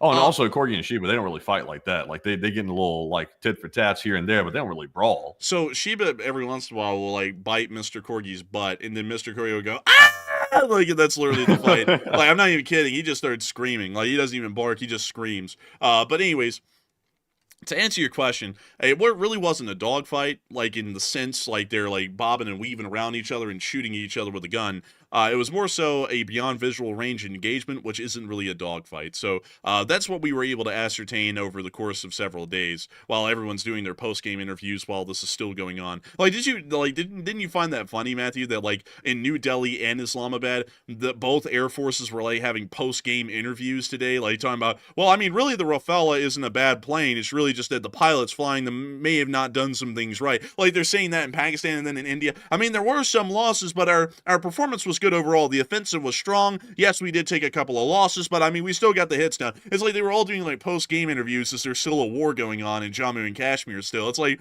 That was like bizarre to me. I never seen two countries do that at the same time, like it's the end of a football game or something. Well, you see what the problem was is they got to the 10-yard line and they were supposed to punt it, but they ran it and he fumbled it. So what they need to do is they need to run it back again with a Hail Mary and get ready to run down the field full steam. Man, I'll tell you what. but beyond that, hope it doesn't address that well. And Dylan is chilling said, no other official outlet has said anything about the ceasefire being broken to this extent. What's the deal with that? The answer is, in short, they suck and they don't do their jobs good. They'll probably start saying something about it in about a day from now, maybe. But usually they're really slow to the business. That's why we've done so well on YouTube, is that we're really quick to the news and quick to get into business with, covering it. And we don't really, drag our feet when we get to this sort of stuff. So that's probably why no one else has covered it yet, because time and time again over the years, it's always been proven, and folks who've been around for a minute know it, that if we say something's happened, it's happened. Like, everyone else will get to it about a day or two from now. I'm the only person who gets the things as quick as we do, at least on YouTube, would be Lookner over on Agenda Free TV. We're about the only two channels that do this at this kind of rate and speed, and mainstream news just can't keep up because of how their business model works. And so with that, hope that does address that the best I can, and we are on to the next one. And our next one goes to none other than, guess who? It is Jacob Dunaway. He said, what percentage of the nukes are housed in the mountain entrance that was bombed? So about, from what we assume, 15 to 20% of the nuclear weapons inside of the area of Pakistan is inside of the Kirana Hills storage site. So a pretty decent amount. Not all of them, but still a pretty decent amount. And so with that, I hope that does address that the best I can, at least in my opinion. And with that, we are on to the next one. All right, so this one is going to go to Glock Glock Who's There, who said, what are the 3 greatest deciding factors in where to establish Enforcer HQ 3.0? And I'll tell you, one of the main factors is scenery. We want good scenery. And we've sort of ruled the beach out, so it's the mountains. We're looking for good scenery. Number 2 is we want a nice wide array of nice affordable places to rent. That's another number 2. And number 3, we want to generally be not in the south. And that would be automatically not an issue because most mountains aren't in the south, so I would not have to worry about that part. But that's generally my 3 main factors. But Enforcer, what are yours? My 3 main factors is 1, scenery, and 2, affordability. That's really the only things I'm looking for, at this point. So there's a lot of options out there. There's a lot of options, to be honest. We're looking over them. Sadly, I got to say Seattle and West Palm Beach are out. West Palm Beach was just, there's no scenery down there, and it's rough. And Seattle was expensive, so we had to rule Seattle out because of the price. But we're still looking around, and eventually we will come up to some kind of a conclusion, and Enforcer HQ 3.0 will be secured once and for all. And so with that, I hope that does address that well, and we are on to the next one. And this one goes to Melinda Grifford Vaughn, who said, did any pilots survive from all the planes that were down by Pakistan? We have absolutely no clue. India has not spoken to the life of those pilots. We don't know if they're dead or living or what. So at the moment, we have no clue. And so with that, I hope that does address that well. And we are on to the third to last question of the night. And this one goes to Jacob Dunaway, who said, which post-Ukraine-Russian country will take the initiative and use ground troops first? India, Pakistan, USA, Iran, etc. Can you reread that again? For some reason, I didn't really understand the first part. He said, which post-Ukraine-Russian country will take the initiative and use ground troops first? India, Pakistan, USA, Iran, etc. Right now, I'd say it's certainly going to be India and Pakistan because that war is still going on and it has very good room to escalate rapidly. But if it's not them, it's probably going to be Iran and the U.S. going at it because of the nuclear situation. So it's really going to be these two. And as far as we're concerned, China and Taiwan is still close in the future, but it's years away. And these conflicts here have just maybe a couple of months on them, or weeks even, before they really kick off and go all in. So that would be my opinion on that. And so with that, we are on to the second to last question of the night. And this one goes to Craig, who said, there are reports of a plane for the U.S. Department of Energy landing in Pakistan on Flight Radar 24. Can you take a look at the map? Sure, we can take a look at the map. Hell, I can take a look at any map. We're good at looking at maps. Yeah, boy. What we got here? What we got? Let's see here. It'd probably be up here in the damn. Let's see here. SIP. That's an Emirates airliner. That's a Qatari plane. Look at that Qatar. Look at that. Real neat. Oh, look, we got that PAC-2 up in here. That's a Pakistani Air Force plane. We got a little aircraft here. We got a lot of aircraft taking off and landing at Lahore. Let's see here. We also got this this Air Blue. We got this UAE. I personally don't see it on the map right now, probably because it got its transponder off. But fortunately for that reason, I wouldn't really be able to comment on that thing because we'd have to see it to talk about it. Fortunately, I missed that earlier today. But I do. Let's see. Punch this in. Punch this in real quick. If you're, are you still there? Sure. Yeah, we can punch it. Yeah. So it's when you're ready, it's SSHAH 75. Let's see here. SSHAH. Is that right? Yes, and 75. And 75. No matches found. Try checking the spelling. Type a new search or search a tryout shortcut. Unfortunately, we cannot find that aircraft on our flight radar at this moment, unfortunately, meaning that its transponder is turned off and it is sitting on that tarmac in the area of Pakistan. And so with that, I hope that does address that quite well indeed. And it's time for us to move on into the final question of tonight's stream while our flight radar 24 map just decided to stop working. And so with that, who's the lucky last person to throw in the lucky last question of the night? And that viewer is David Tablet, who said, is there any information yet as to whether there is any radiation leakage from the nuclear weapons site? There has been none. We have not heard of any radiological incidents happening in Pakistan whatsoever, so it appears that the damage was more so to the base and not to any of the radiological components housed within the facility. And so with that, I hope that does answer that well. And it is time for us to round out this stream for the night. What an honor and a pleasure it has been to run this stream for all of y'all. We had a peak viewership tonight of 10,000 live viewers. We are actually happy to see that. Very happy to see that indeed. And we had a overall viewership of 80,000 people here over the course of this stream as it was live. And there's still 5.6 thousand people here. Hooray! And we're happy to have all of y'all here. We thank you all so much once again for watching. And we thank you all for subscribing. We've gotten up to 354,400 subscribers as of this moment, meaning that we've gained 1.6 thousand subscribers today, which is quite a lot. So once again, thank you all so much for watching, and we will see you all tomorrow at 10 p.m. Eastern Time to cover the next... Tomorrow's Monday, man. Oh, sorry. We're off tomorrow. Hey, we're off. So we will see you all on Tuesday to cover the next 48 hours of news from around the world. But if there is big news tomorrow, Matthew will be covering it in a midday short war video. And so with that, thank you all so much once again for watching. Huh?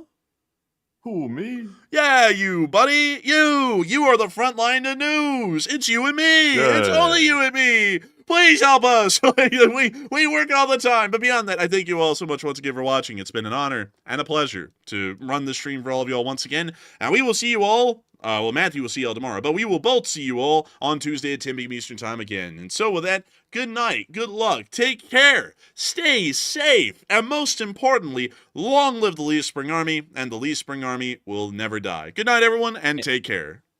And also, a big thank you to you all for almost helping us to reach 5,000 almost. It was like literally right next to 5,000, by the way. That is tremendous once again, and thank you all for being so generous and trying to help out those in Ukraine through donating to the fundraisers. And we seriously do appreciate that on behalf of the Ukrainians. And also, by the way, we'll see you on Tuesday night, 10 p.m. Eastern, for the next night of War News streams. And I will probably most likely see you tomorrow midday for the short war video, because guess what? The world is going crazy. It's going a little bit mad. So how can I not make a video when it's going that crazy? So I probably will have enough content for a video tomorrow. And with that, folks, thank you all for joining us once again. And of course, Slava Ukraine, Heroam Slava. Get some rest and good night.